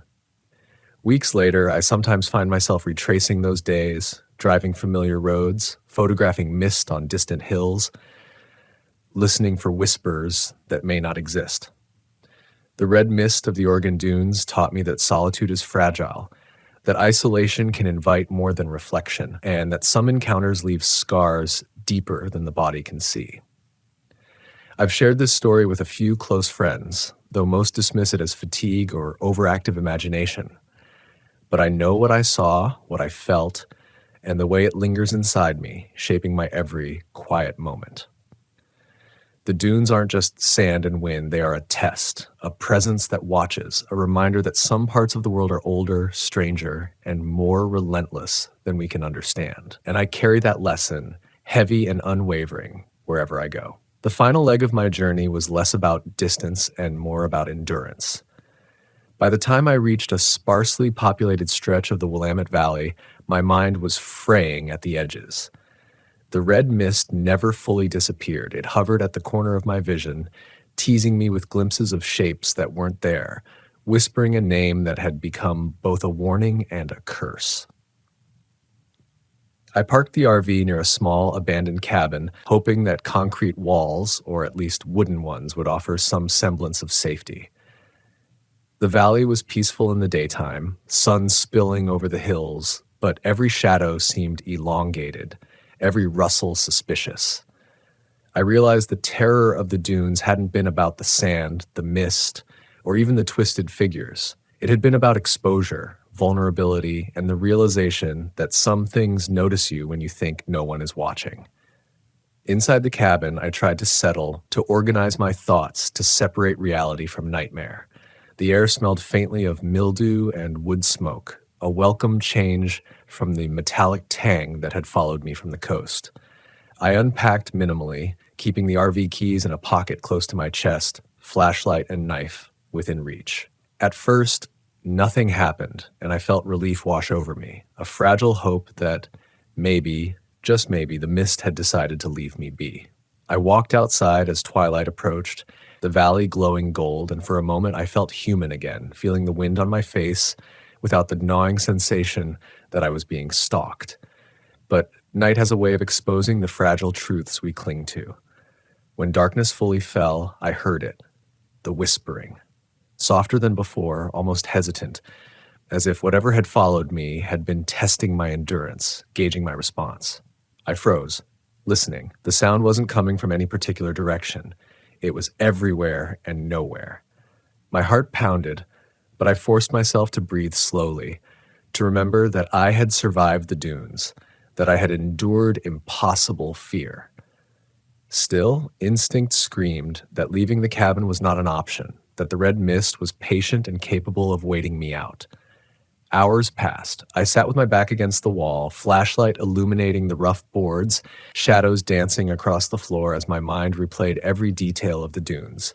The shifting sand, the patterns, the figures emerging from mist, the metallic smell, the whispers calling my name. I realized then that fear was not only external, it had become internal, embedded in every cell of my body. The dunes had taught me that terror can be a teacher, a way to sharpen perception and endurance, but only if you survive it. I understood that part of my ordeal was not the supernatural alone, but the way I responded, the decisions I made, and the humility I gained in the face of something far beyond comprehension. The whispering faded as dawn approached, the first light dissolving shadows and mist alike. I stepped outside to breathe in the valley's crisp morning air. There was no red haze, no footprints, no figures, but the lesson remained. Solitude carries weight, and isolation exposes truths we rarely want to confront. I packed up the cabin and drove south, still alert, still wary, but with a newfound clarity. The dunes had followed me. Yes, but they had also forced me to confront limits, to test courage, and to recognize the fragility of human perception. Each mile I traveled, I felt less like a victim of the unknown and more like a witness, someone who had touched the edge of something ancient and survived to tell it. Even now, when I recount the story, I carry the lingering touch of the red mist, the way it clung to air, sand, and thought. I've learned to respect the places where solitude can twist into danger, where silence can conceal intent, and where the natural world hides layers we can barely comprehend. The Oregon dunes remain alive in memory, a haunting landscape that tests endurance and instinct. And while I may never see the figures again, their presence continues to inform my awareness.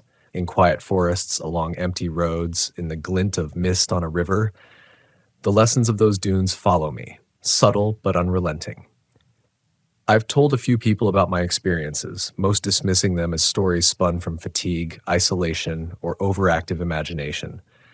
But I know what I experienced. I know the red mist, the whispering voices, the impossibly twisted figures, and I know the way fear can grow from something external to something internal, shaping every glance, every hesitation, every heartbeat. My camping trips are different now. I no longer seek solitude in desolate landscapes without careful thought. But I also carry a quiet empowerment, a recognition that I endured something extraordinary, terrifying, and inexplicable, and survived. Driving away from the valley, I allowed myself a small smile, though I knew the mist would never leave entirely. It wasn't meant to vanish, it was meant to linger, to remind, to haunt. And in that lingering presence, I found a strange clarity. The fear I experienced was real, the terror unavoidable, and the endurance required was mine alone to claim. The dunes tested me. The red mist followed, and I survived. That is the story I carry, whispered in quiet moments, alive in memory, and shared now, so that anyone who ventures into the wilderness understands the delicate balance between curiosity, courage, and respect for forces beyond comprehension. I never returned to the Oregon Dunes, at least not in person, but in dreams and reflections, the red mist remains.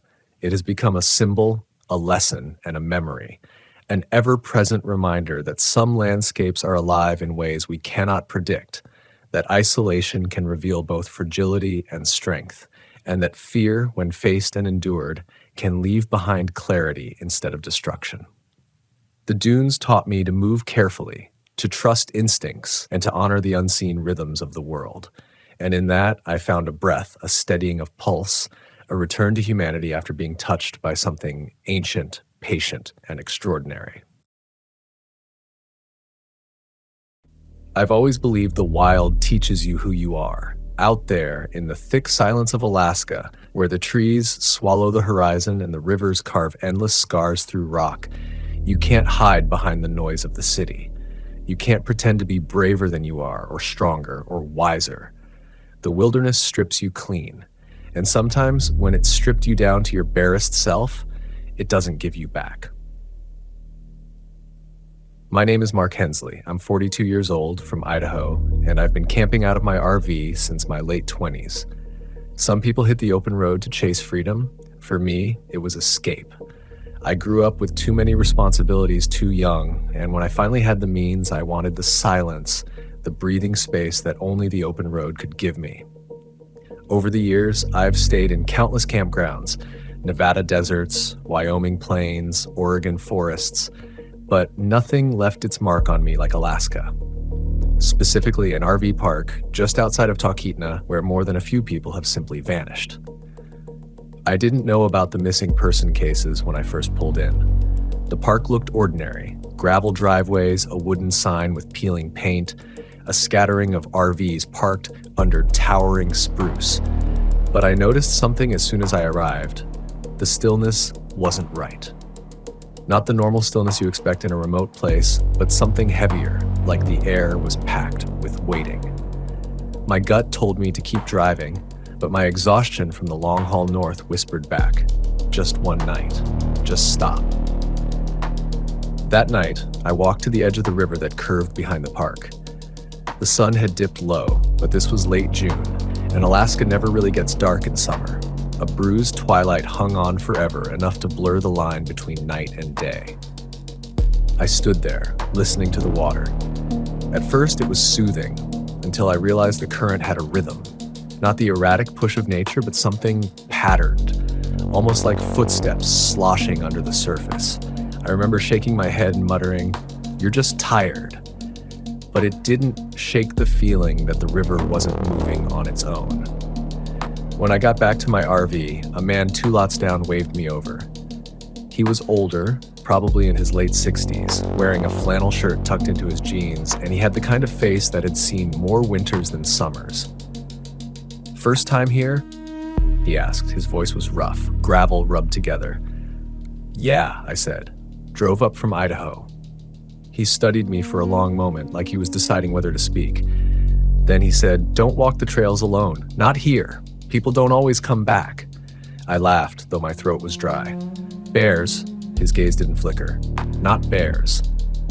Then he turned back into his RV without another word. That was the first moment I felt the unease seep deeper than my skin. I'd heard plenty of warnings in my time on the road about coyotes, about thieves, about landslides, but the way he said it, flat, resigned, told me this was different. The next morning, I woke up to the sound of knocking. At first, I thought someone was at my door, but when I sat up, I realized it was coming from beneath the RV. Sharp, distinct thuds like knuckles on metal. I froze, listening. It came 3 times, then stopped. My heart pounded so loud I thought it would wake the whole park. I yanked open the door and stepped outside barefoot, gravel biting into my skin. No one. The lot was empty, the air thick with the damp of morning, and yet my undercarriage was bone dry, no signs of animals or people.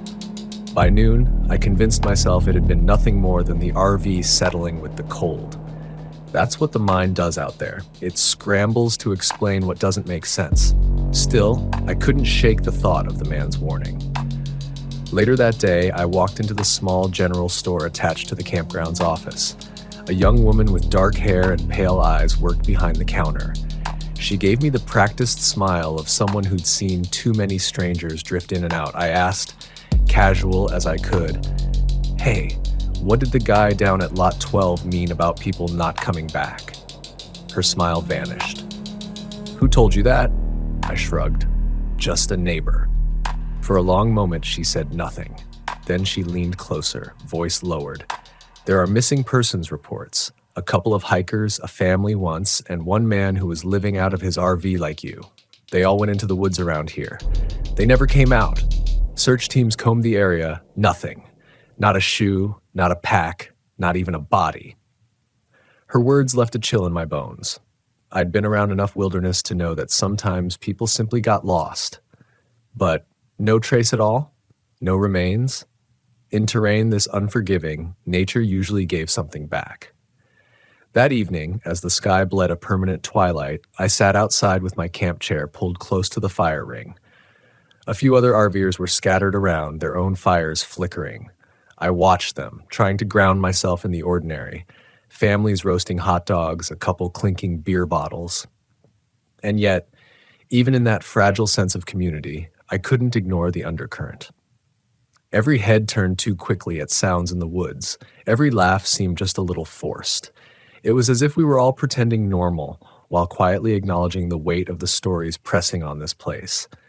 I should have packed up and left right then. I knew it. But the stubbornness that kept me on the road, that hunger for proof, made me stay. Fear can be a chain, but curiosity can be a shackle just as strong. That night, the knocking returned. Louder.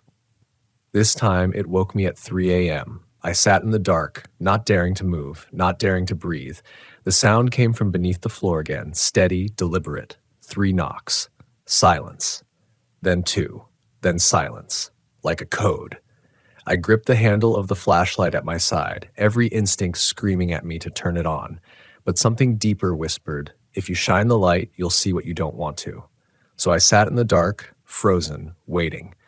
When the sound finally stopped, I lay awake until dawn, and in the first thin light of morning, I discovered the footprints. They circled my RV, pressed into the damp ground, bare feet, long, narrow, toes splayed like someone who'd lived their life without shoes.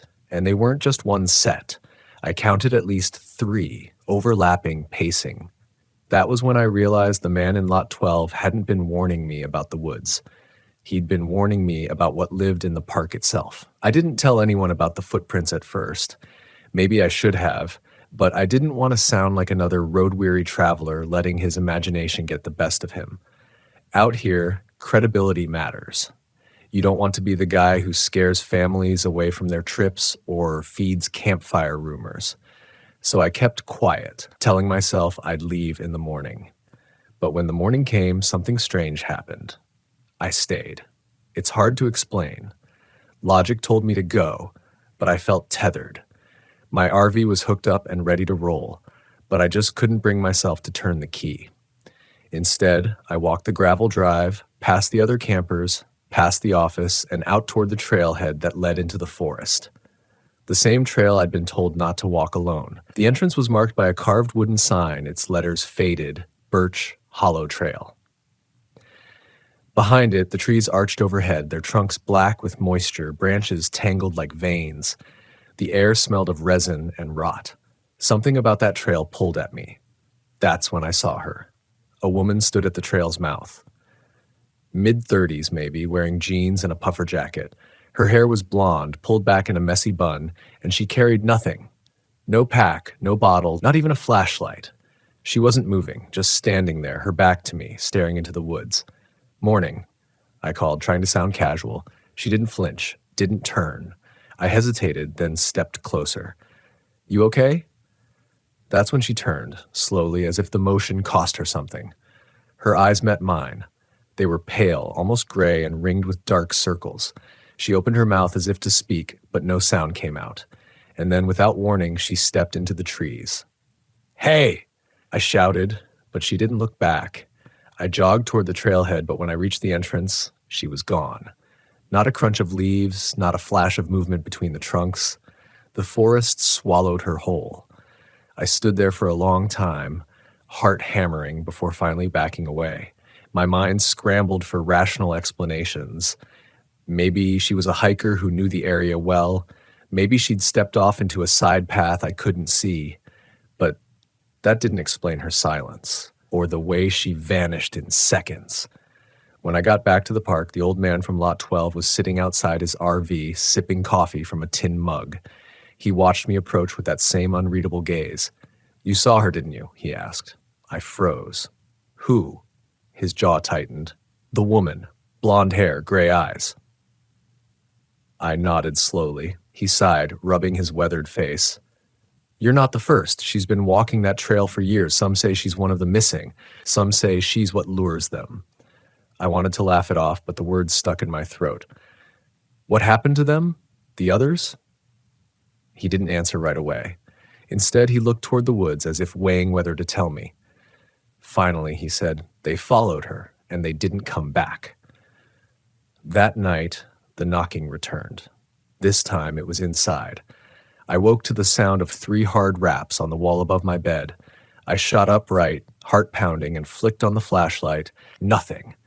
The interior of my RV was just as I'd left it, but when I pressed my ear to the wall, I swore I heard breathing, not my own. Slow, wet, right on the other side of the thin paneling. I grabbed my keys and nearly bolted, ready to peel out of that park no matter the hour. But then I remembered the footprints. They hadn't come from the woods. They'd circled the RV itself. Where would I even go? Instead, I sat in the driver's seat with the engine off, gripping the steering wheel until dawn. When the sun finally rose, I walked to the office, desperate for answers.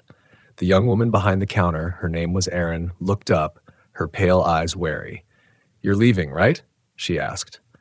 "I should," I admitted. "But tell me the truth. What happened here? Why so many missing?" Her lips pressed tight, but something in my face must have convinced her I needed the truth. She leaned in, voice barely above a whisper. "It started with a family. 10 years ago, they were traveling in an RV just like yours. Stayed one night. The next morning, gone. Everything left behind. Their clothes, their food, even the dog. No tracks leading away.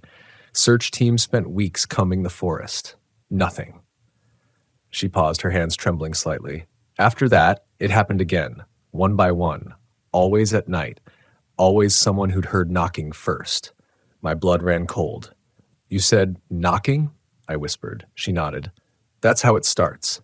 I left the office shaking. My logical mind screamed to leave immediately.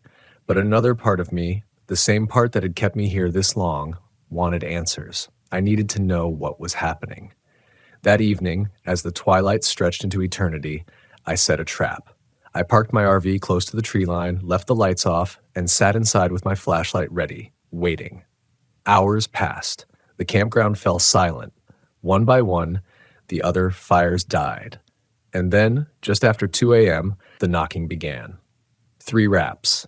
Slow. Deliberate. This time I didn't freeze. I lunged forward, yanking open the door and sweeping the flashlight across the lot. At first, I saw nothing. Just gravel and trees. Then, the beam landed on her, the blonde woman from the trail. She stood barefoot 10 feet from my RV, her eyes locked on mine, unblinking. Her lips moved, but I couldn't hear the words. And then I realized she wasn't alone. Shapes shifted just beyond the edge of light. 3, maybe 4. Thin figures hunched, their skin pale as birch bark, eyes too large for their faces. They stood silently, watching me. The woman raised her hand and pointed toward the forest. A chill like ice water poured down my spine. It wasn't an invitation, it was a command. I slammed the door and locked it, heart in my throat. For the rest of the night, the knocking continued, on the door, the windows, the walls, until the first gray light of dawn finally drove it away. When I stepped outside, my lot was covered in prints, bare feet, dozens of them, circling, closing in, and in the center of the gravel, written in smeared dirt, was a single word: follow. I stood staring at that word until my knees nearly gave out. Follow. It was as if the ground itself had whispered an ultimatum: obey or resist. And I knew, resist. Whichever choice I made, the wilderness was watching. The old man in lot 12 was already outside, pipe clenched between his teeth when I stumbled toward him. He didn't look surprised, didn't even ask, just said, "They marked you." I wanted to shout at him, to demand why he hadn't warned me sooner, but all that came out was a ragged whisper. "Why me?" "They choose," he said simply. "Always someone who stays too long, always someone who doesn't listen to their gut." He tapped his pipe against the arm of his chair. "And once they've chosen, you can't unhear the call." I walked away before he could say more. My chest felt tight, my thoughts clouded. It was irrational, I knew that, but a part of me wanted to go into the forest to see what they wanted. A pull worked at me, subtle and insistent, like gravity in my bones. That afternoon, Erin caught me outside the office. Her pale eyes locked on mine, urgent. "Don't do it," she said. I stiffened. "Do what?" Her lips tightened. "They want you in those woods. Don't go.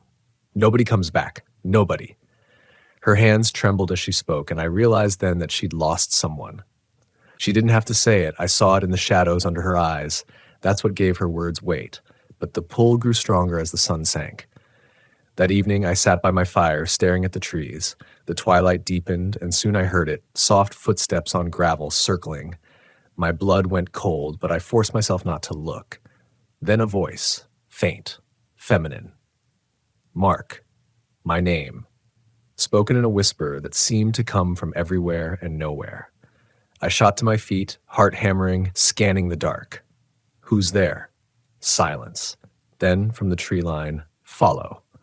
The fire popped, sending sparks into the air. My instincts screamed at me to retreat into the RV, to lock the doors, to wait for dawn. But my legs betrayed me. I took a step forward, then another. I only stopped when a hand gripped my shoulder.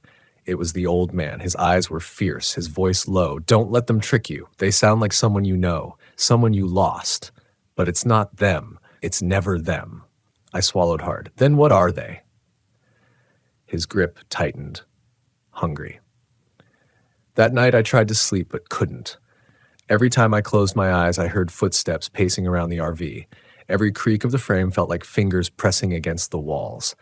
At one point, I swore I saw a shadow stretch across the ceiling, though no light burned outside. And then, around 3 a.m., the knocking began again. Not from outside, from inside. It came from the small cabinet above my bed. 3 knocks. I sat up slowly, staring at the thin wooden door, my body paralyzed. My rational mind screamed it was impossible. Nothing could fit inside that cabinet. But the sound came again, sharp and deliberate. I reached out with a trembling hand and opened it. Empty. But as I leaned closer, a smell seeped out, wet earth like freshly dug soil, and underneath it, something sweeter, rotten, like old fruit left to liquefy in the sun. I slammed it shut, shaking uncontrollably. When dawn came, I found myself standing at the edge of the Birch Hollow Trail. I don't even remember walking there. My boots sank slightly into the damp ground, and the trees loomed like sentinels. And then I saw her again, the blonde woman. She was standing a few yards in, half hidden in the fog. Her pale eyes met mine, and she raised her hand, not beckoning, just pointing deeper into the forest.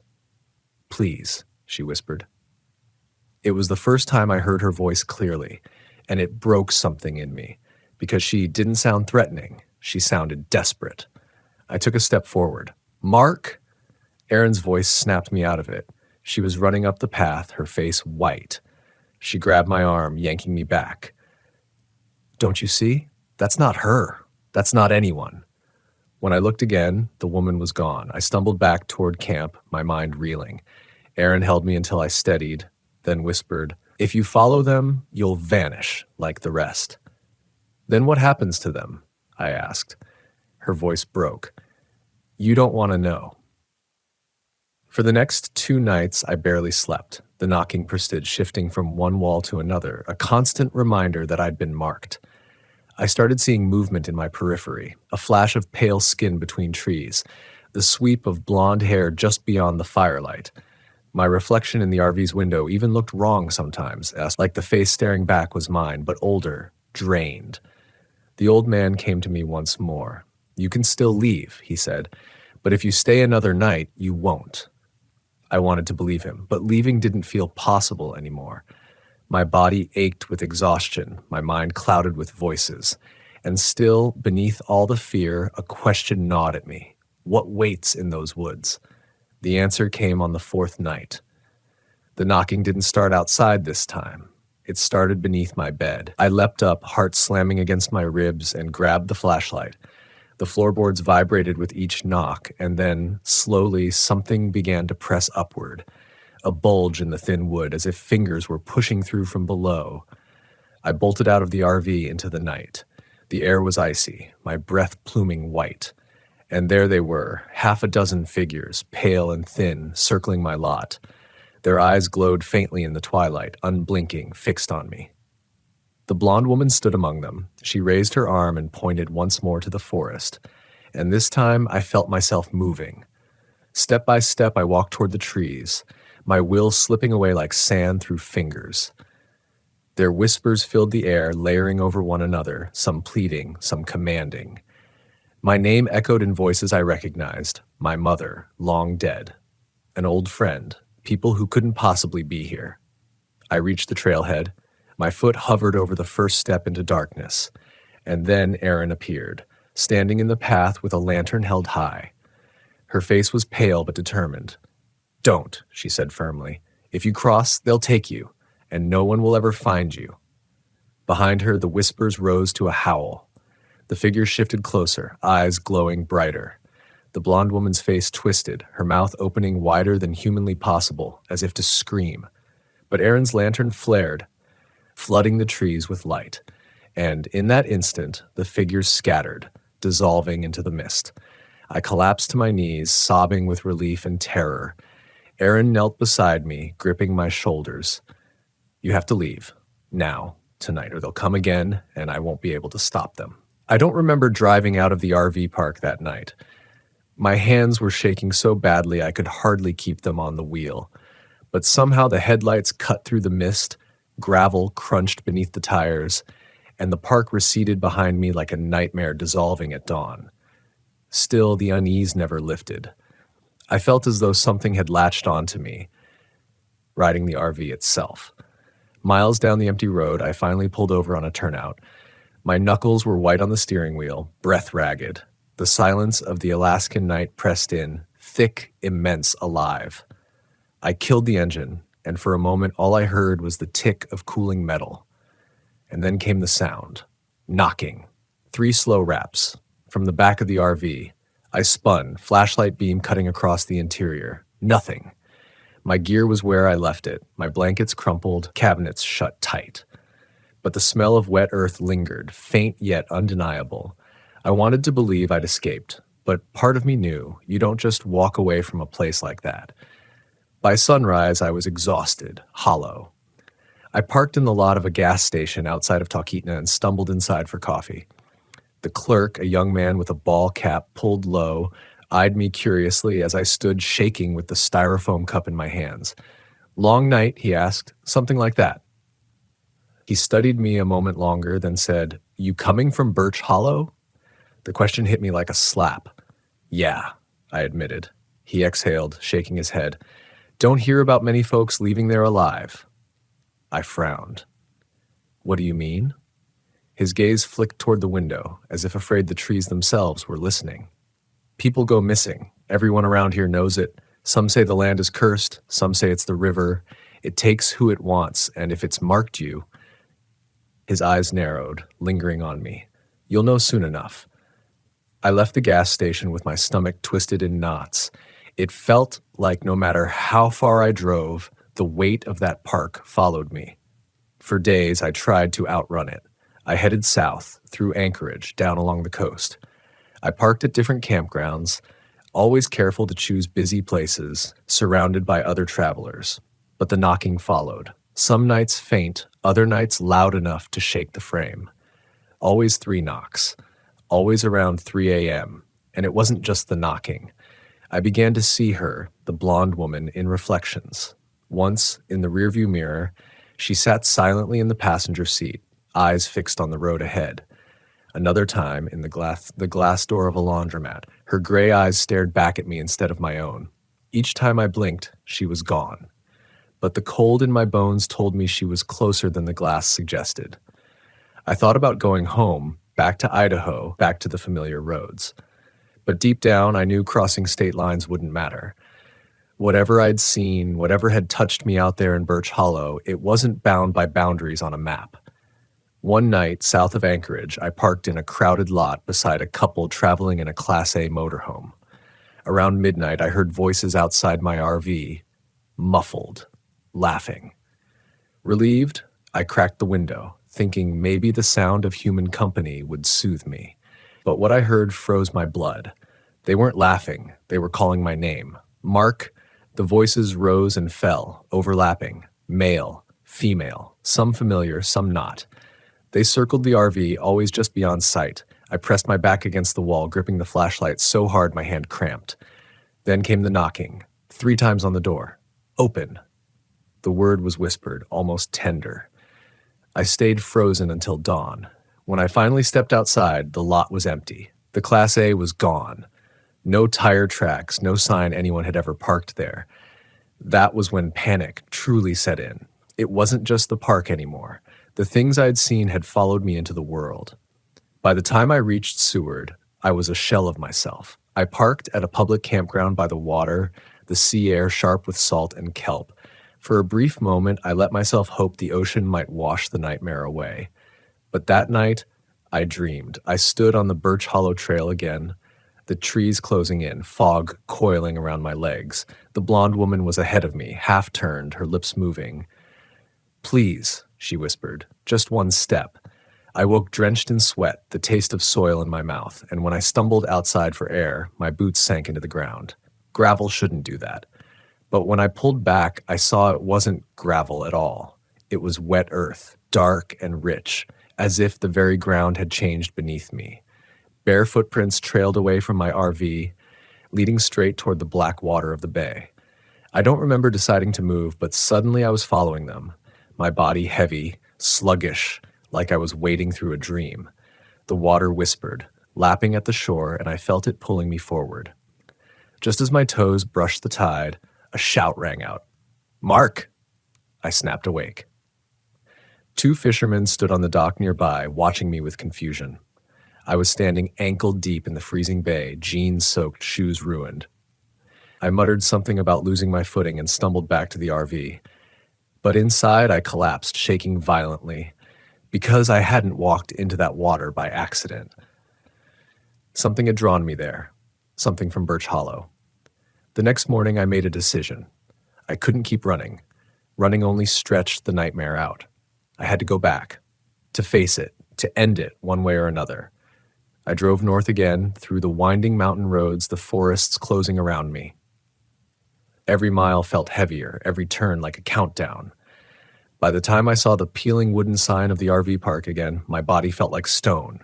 The place was nearly empty now. Only 2 other rigs sat scattered among the lots. The old man's RV was gone. Aaron wasn't at the office. The air felt thicker than before. The silence absolute. I parked in the same lot I'd taken before and stepped out. The ground was damp, spongy under my boots, and there, circling the gravel, were fresh footprints, bare, waiting. The river hissed in the background, steady, rhythmic, like it was breathing. I sat by my fire until the twilight deepened, the trees looming like a wall. And when the knocking came, 3 times on the side of the RV, I didn't flinch. This time, I was ready.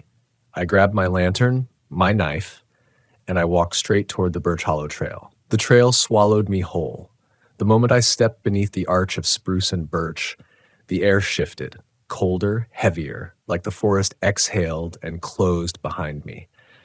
My lantern light barely cut through the fog, which curled low to the ground, clinging to my boots like hands trying to hold me back.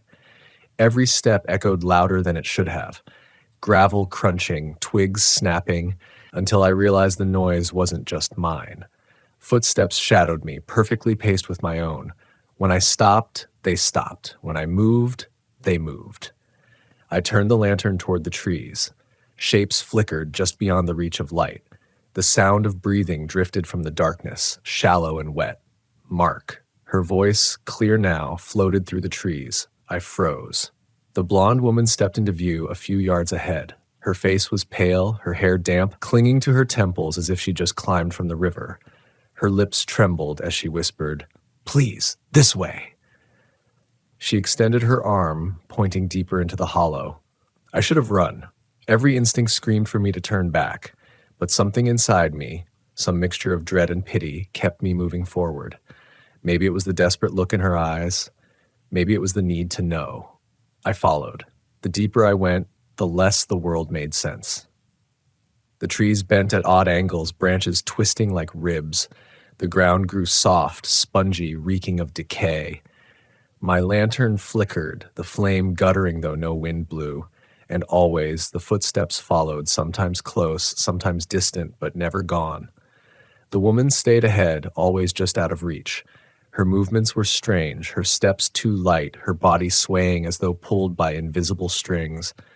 More than once, I thought I saw her feet not touching the ground at all.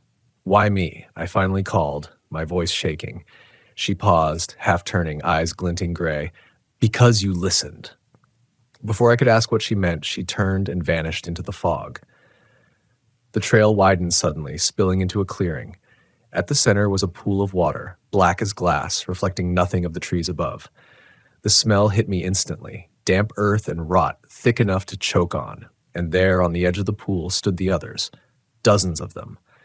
Men, women, even a child or two, all barefoot, their skin pale and damp, eyes wide and unblinking.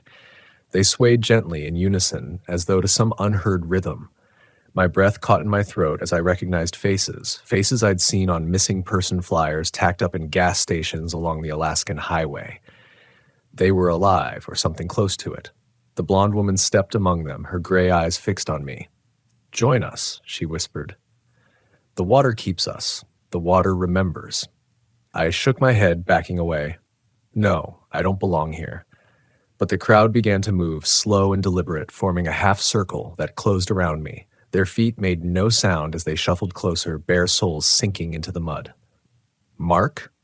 The voices overlapped, dozens calling my name at once, rising in a dreadful chorus. I stumbled back, nearly dropping the lantern. The pool rippled, though no wind stirred it, and then something rose from the water.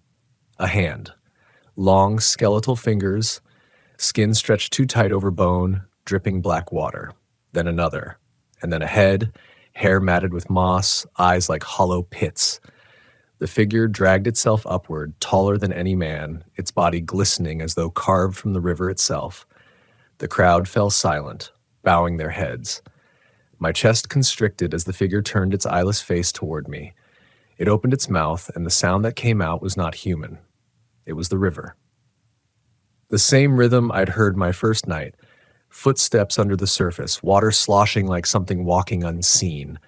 I couldn't breathe, couldn't think. The air itself seemed to lock me in place. Then the blonde woman's voice cut through the silence. "Step into the water, and you'll never be alone again." I realized then that was the bargain. That was how they vanished. Not taken against their will, but drawn, lured, convinced to step forward. My legs trembled as I backed away. The mud sucked at my boots, trying to root me in place. The figures swayed closer, their whispers pressing against my skull. "You're tired. You're lost. Let go. Let go. Let go." For a moment, I almost did. The thought of sinking into the water, of being carried away from the weight of fear and loneliness, was almost a relief. But then I thought of Erin's face, her pale eyes filled with grief and determination. I thought of the old man, his warning heavy with the knowledge of loss, and I realized this was how it had taken them all. By wearing down the edges of their will until stepping forward seemed easier than resisting. "No," I whispered, my voice hoarse but firm. "Not me." I swung the lantern high, its light flaring against the fog. The figures recoiled, hissing softly, their pale eyes narrowing. The towering shape in the pool let out a sound like rushing rapids, furious as the light touched its hollow face. I stumbled backward, clutching the lantern as my only weapon, forcing myself toward the trail. The crowd pressed closer, but the glow of the flames seemed to hold them back, just enough. Their whispers turned to shrieks, but I didn't look back. I couldn't. The forest blurred as I ran, branches clawing at my arms, roots catching at my boots. The footsteps followed, faster now, but the lantern's glow carved a fragile path through the dark. When I finally burst from the trees into the open gravel of the RV park, dawn was bleeding across the sky. My lungs burned, my body trembling with exhaustion. I spun, lantern held high, but the trail behind me was empty. No figures. No whispers. Just silence. I collapsed beside my RV, sobbing with relief. But even as the sun climbed, one thought gnawed at me. I hadn't escaped. Not really. I'd only been spared for now. Because deep in the trees, in the pool that reflected nothing, they were still waiting, and they knew my name. I didn't sleep that day. I couldn't. Every time I shut my eyes, I felt the mud clutching my boots, the whispers sliding like hooks beneath my skin. The lantern sat beside me on the picnic table, its glass blackened from the frantic burn, and I kept it lit even in daylight.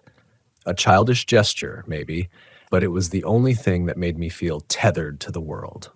By mid-afternoon, Erin returned. She looked as though she hadn't slept in days either. When she saw me slumped by the RV, lantern still burning, her face crumpled with a mix of relief and despair. "You went in," she said flatly. I couldn't answer. She sat across from me, hands knotted in her lap. "They don't usually let people come back once they've crossed the trail. You should be dead. Or worse." "Then why am I here?" I asked, my voice breaking. She shook her head.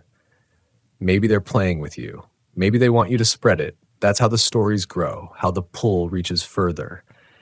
Every person who leaves carries a piece with them." Her words made my stomach twist. I thought of the knocking that had followed me south, the faces in reflections, the way I nearly walked into the bay. I thought of how I'd already told this story in fragments, to the gas station clerk, to the couple who vanished in their motorhome. Was I already doing it, passing it along like a sickness?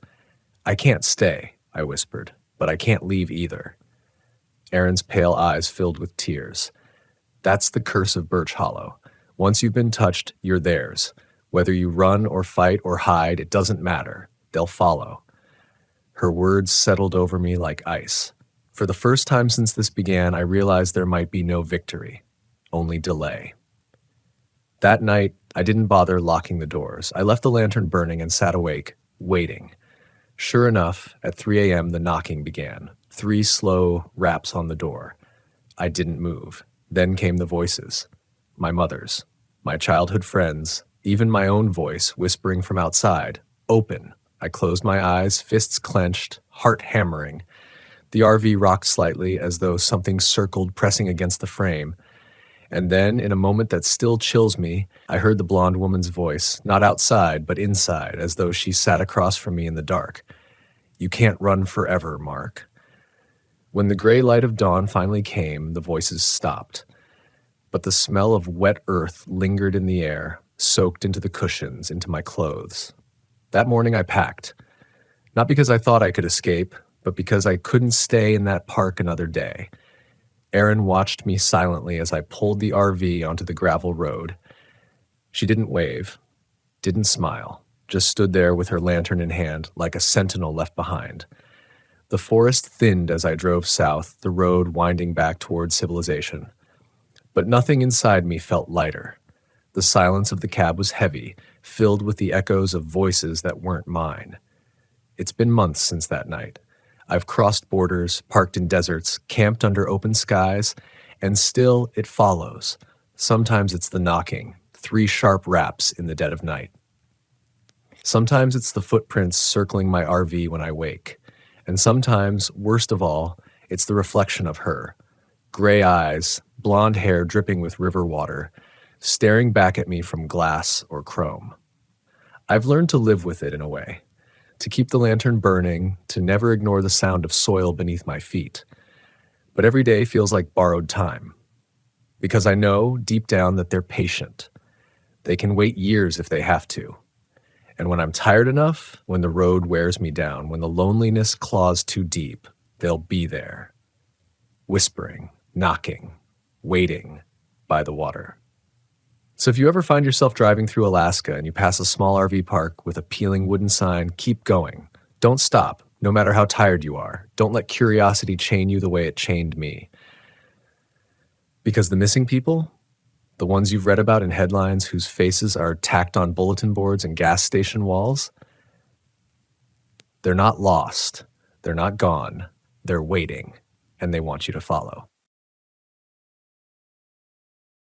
I never thought I'd find myself staring into a lake that felt older than time itself, the kind of place that seems to watch you back. My name is Clara Mitchell. I'm 32, and I'd driven my old RV from Sacramento hoping for a quiet weekend along the northern shore of Lake Tahoe. The air smelled like damp pine and cold stone, and the first evening carried that peculiar stillness you notice only when humans are far away. I parked my RV as close to the water as the dirt path allowed, thinking the view would soothe the tension that had been gnawing at me all week. I didn't know then that the lake had its own appetite, and that quiet was never what it seemed.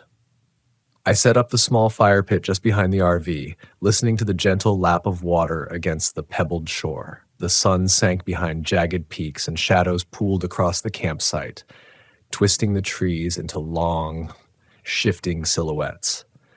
My neighbor, a man named Simon, waved from a distant RV but didn't approach. There was a tension in his posture, a kind of watchfulness that set my nerves on edge.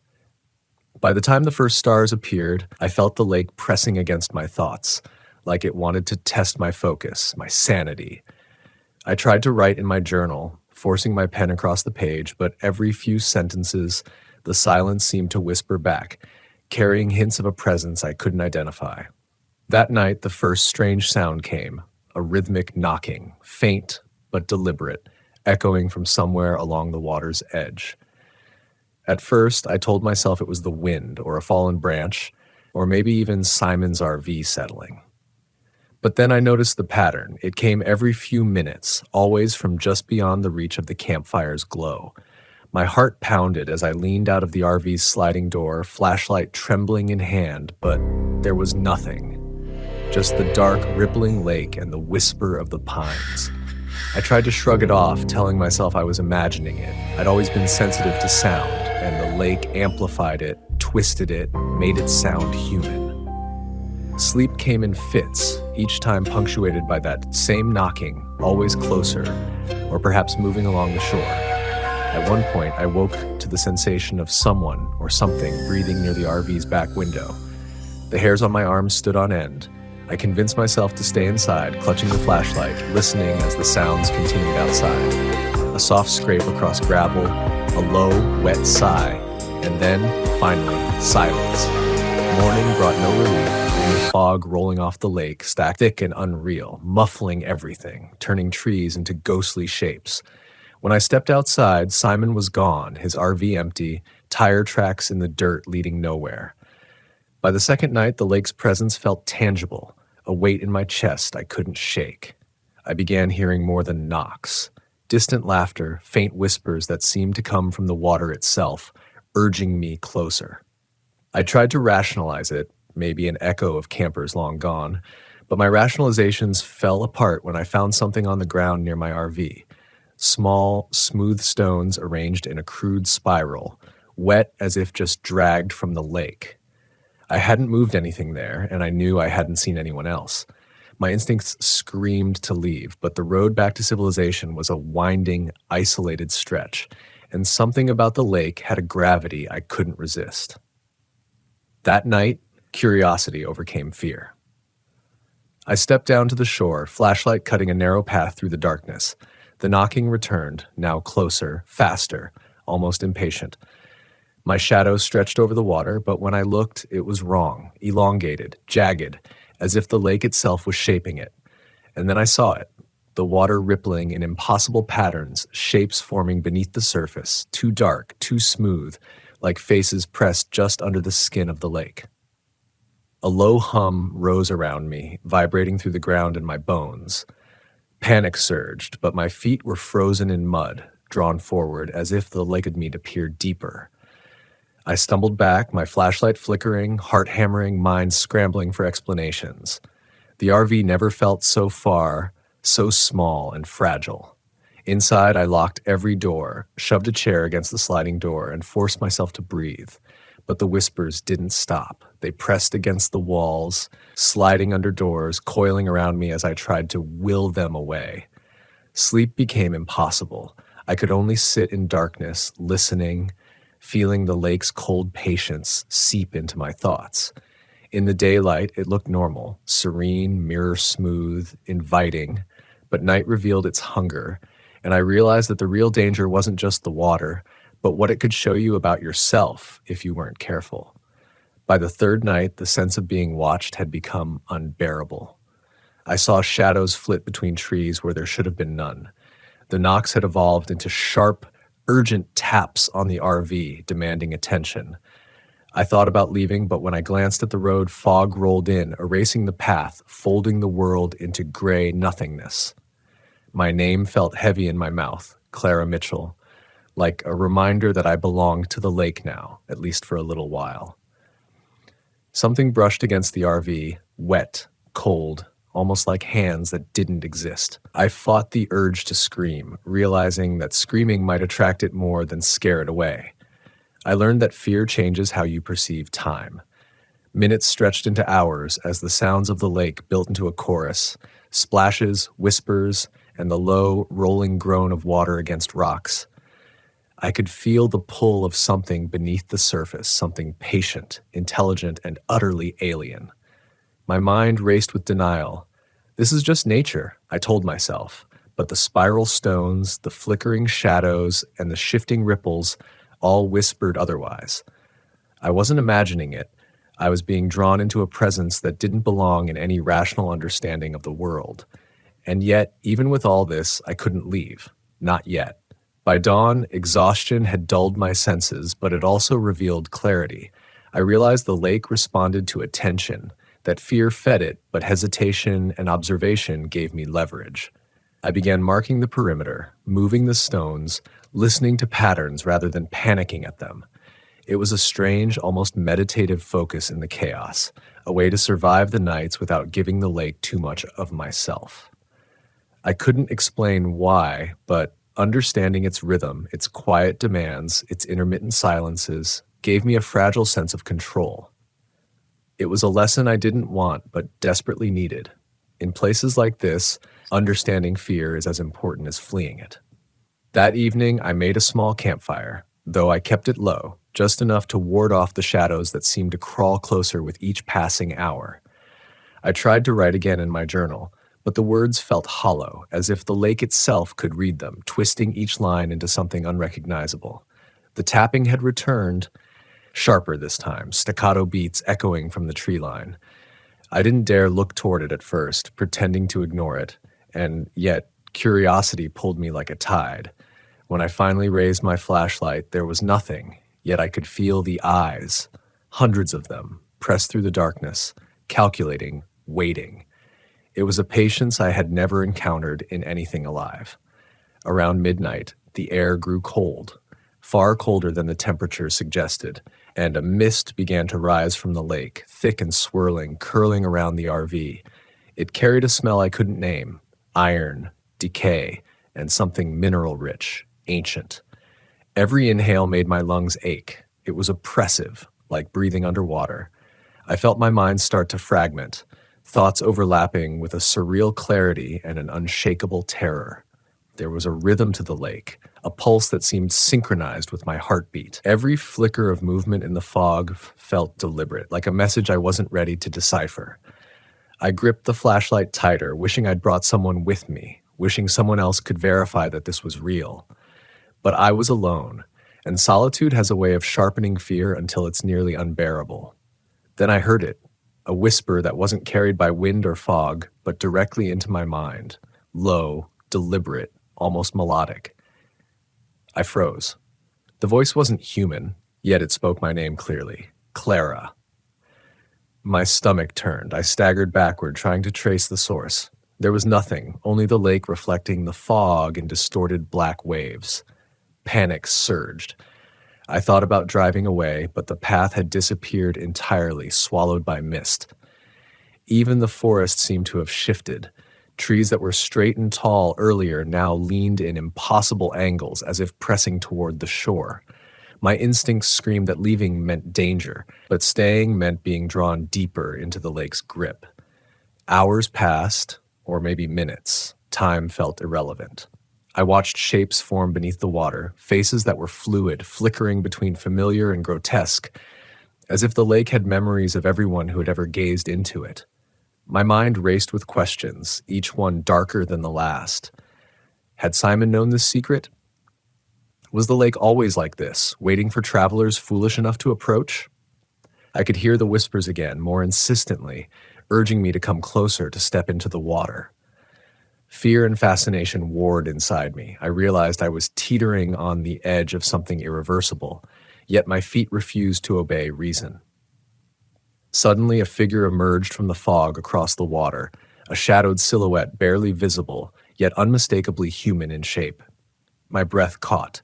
It moved with deliberate, unnatural grace, gliding across the surface as though the lake itself was carrying it. My mind screamed to run, to escape into the woods, yet the mist shifted to block the paths, curling around me like a living thing. The figure lifted its arm, and I could swear it beckoned me, a slow, deliberate invitation. I felt the pull immediately, as if invisible threads had wrapped around my chest and were drawing me forward. Every fiber of my being wanted to resist, yet I knew that resisting might be futile. This was no ordinary lake, and this was no ordinary night. I tried to retreat into the RV, slamming the door shut, but the knocks returned with renewed intensity, shaking the structure.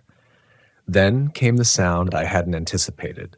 Laughter, high-pitched, melodic, echoing across the water, bouncing off the cliffs, surrounding me. It wasn't human. It was layered, overlapping, impossible to locate. My heart pounded in tandem with the lake's pulse, a rhythm that seemed older than my own life, older than the trees, older than the mountains themselves. I realized the lake wasn't just a body of water. It was a sentient force, and I had become its audience, its participant, and possibly its prey. Through the fog, I glimpsed more shapes, emerging from the water, more faces, more twisted reflections of reality. Some were familiar, memories of people I had known, twisted and unreadable, like staring with hollow eyes that mirrored my fear.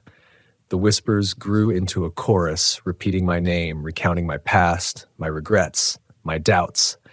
Each syllable struck like a blade, exposing my vulnerabilities, forcing me to confront parts of myself I'd long ignored. In that moment, I realized the lake didn't need to harm me physically. It could unravel me psychologically, drown me in my own fear, and I was helpless against it if I let my mind wander. Desperation took hold, and I devised a plan. I grabbed the spiral stones I had seen earlier, lining them along the shore in concentric patterns, hoping to recreate a sense of order, to impose my own logic against the lake's chaos. The mist swirled violently, as though irritated by my attempt at defiance, and the whispers turned into angry hisses, cracking like fire. I didn't stop, arranging the stones with trembling hands, grounding myself in ritual and repetition. Gradually, the intensity eased, the whispers softened, and the shadows withdrew slightly. It wasn't freedom, but it was a reprieve, enough to regain some composure. I realized that the lake responded to acknowledgement as much as to fear. To survive, I needed to respect its presence without surrendering entirely. When dawn broke, I stumbled to the shore, exhausted and trembling. The lake's surface appeared calm, mirror-like, betraying nothing of the terror from the night. Simon's RV had reappeared in the distance, abandoned again, as if nothing had shifted. I didn't know whether he had been caught, or if he had understood something I didn't. The air smelled less oppressive now, though the faint tang of something mineral and old lingered. I resolved then to leave, to drive away from the shore before the lake could pull me back in with curiosity or fear. And yet, even as I packed, I couldn't deny the strange allure, the subtle pull that promised revelations and horrors beyond comprehension. By the time I finally drove away, the lake receded behind me into mist and shadow, quiet once more. I didn't speak to anyone about the experience. How could I? No one would believe the whispers, the shapes, the sentient hunger of water itself. Yet the lessons lingered, etched into memory. That fear is a force, that curiosity can be both salvation and curse, and that in places like Lake Tahoe, some depths are meant to be respected, not explored. I told myself I'd never return, yet deep down I knew part of me would always remember the lake's pulse, always hear the whispers echoing in the mind, a reminder that some places in the world are alive in ways we cannot fully comprehend. The following night, even with distance between me and the lake, sleep was impossible. My mind replayed the horrors in fragmented loops, the faces beneath the water, the whispers echoing in the fog, the rhythmic taps on the RV. Every sound in my apartment felt amplified, a car door slamming, wind rattling a window. Even the hum of the heater became a potential echo of Lake Tahoe's unnerving chorus.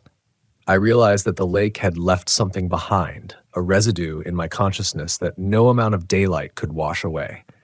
I tried to reason with myself to dismiss it as imagination, but the emotional imprint was undeniable.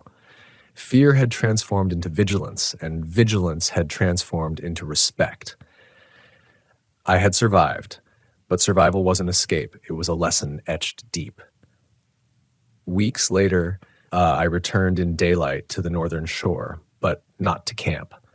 I drove slowly along the roads, observing the lake's mirrored surface, the cliffs rising with indifferent majesty. Nothing moved. The water was calm, almost inviting. And yet, beneath that placid exterior, I could sense the same weight, the same patience. I realized I had been naive in thinking the RV was merely a vehicle or the campsite a neutral space. They had been conduits, tools for a force older and subtler than I had ever imagined. Each stone I had rearranged, each careful observation I had made had been my negotiation, my only leverage against something that defied ordinary comprehension. The experience forced me to examine my own instincts. How often I ignored the subtle warnings life offers, how easily denial masks danger, how curiosity can be both guidance and trap. I thought of Simon, whose empty RV suggested either surrender or understanding, and I realized fear is not simply a reaction. It is a teacher, a gauge of our own limits, our awareness of forces both internal and external. The lake had tested me not with brute force, but with subtlety, the shaping of time, perception, and reflection. And surviving that required more than courage. It demanded focus, observation, and a willingness to confront truths I had long avoided. On that final visit, I left small markers along the shore, not stones, but subtle reminders that someone had faced the lake and recognized its presence. Not to tame it, not to challenge it, but to honor it. To acknowledge that some depths, like parts of ourselves, require respect. As I drove away once more, I felt a strange gratitude, a recognition that my life had been irrevocably expanded by this encounter. The terror I had faced had refined me, heightened my perception, and left me with a reverence for places where the natural and the incomprehensible intersect. Fear had been my teacher, patience my shield, and reflection my salvation. Back in my apartment, the memory lingers, quiet but persistent. Occasionally, when I close my eyes, I can hear the faint, rhythmic tapping of the lake or sense the subtle pull beneath calm water. It is not malevolent. It is indifferent, eternal, and patient, and I am left with the knowledge that some experiences are less about survival and more about understanding. I can no longer approach the world naively, nor can I ignore subtle signals of danger or wonder. I carry Lake Tahoe with me, a reminder that nature can be both beautiful and terrifying, and that within fear lies the power to grow, to learn, and to respect forces beyond human comprehension.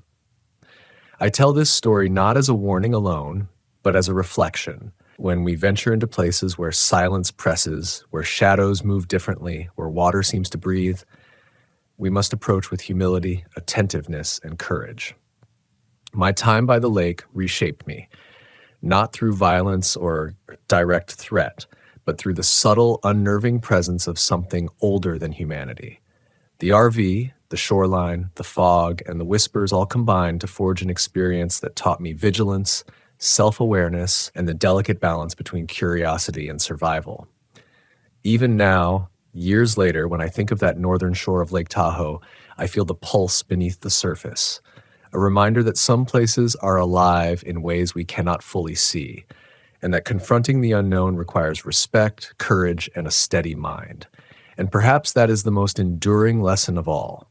Fear is not merely to be endured, it is to be understood, navigated, and honored. The lake may continue to wait for the next visitor, the next curious mind, the next heartbeat daring to approach its edge. I survived, but the lake remains. Its depths are eternal, patient, and ever watching. And I carry its lesson with me, that the world is wider, stranger, and more alive than our rational minds will ever allow, and that sometimes true courage is in the act of seeing, listening, and moving forward here, even when the shadows and whispers beckon with the weight of eternity.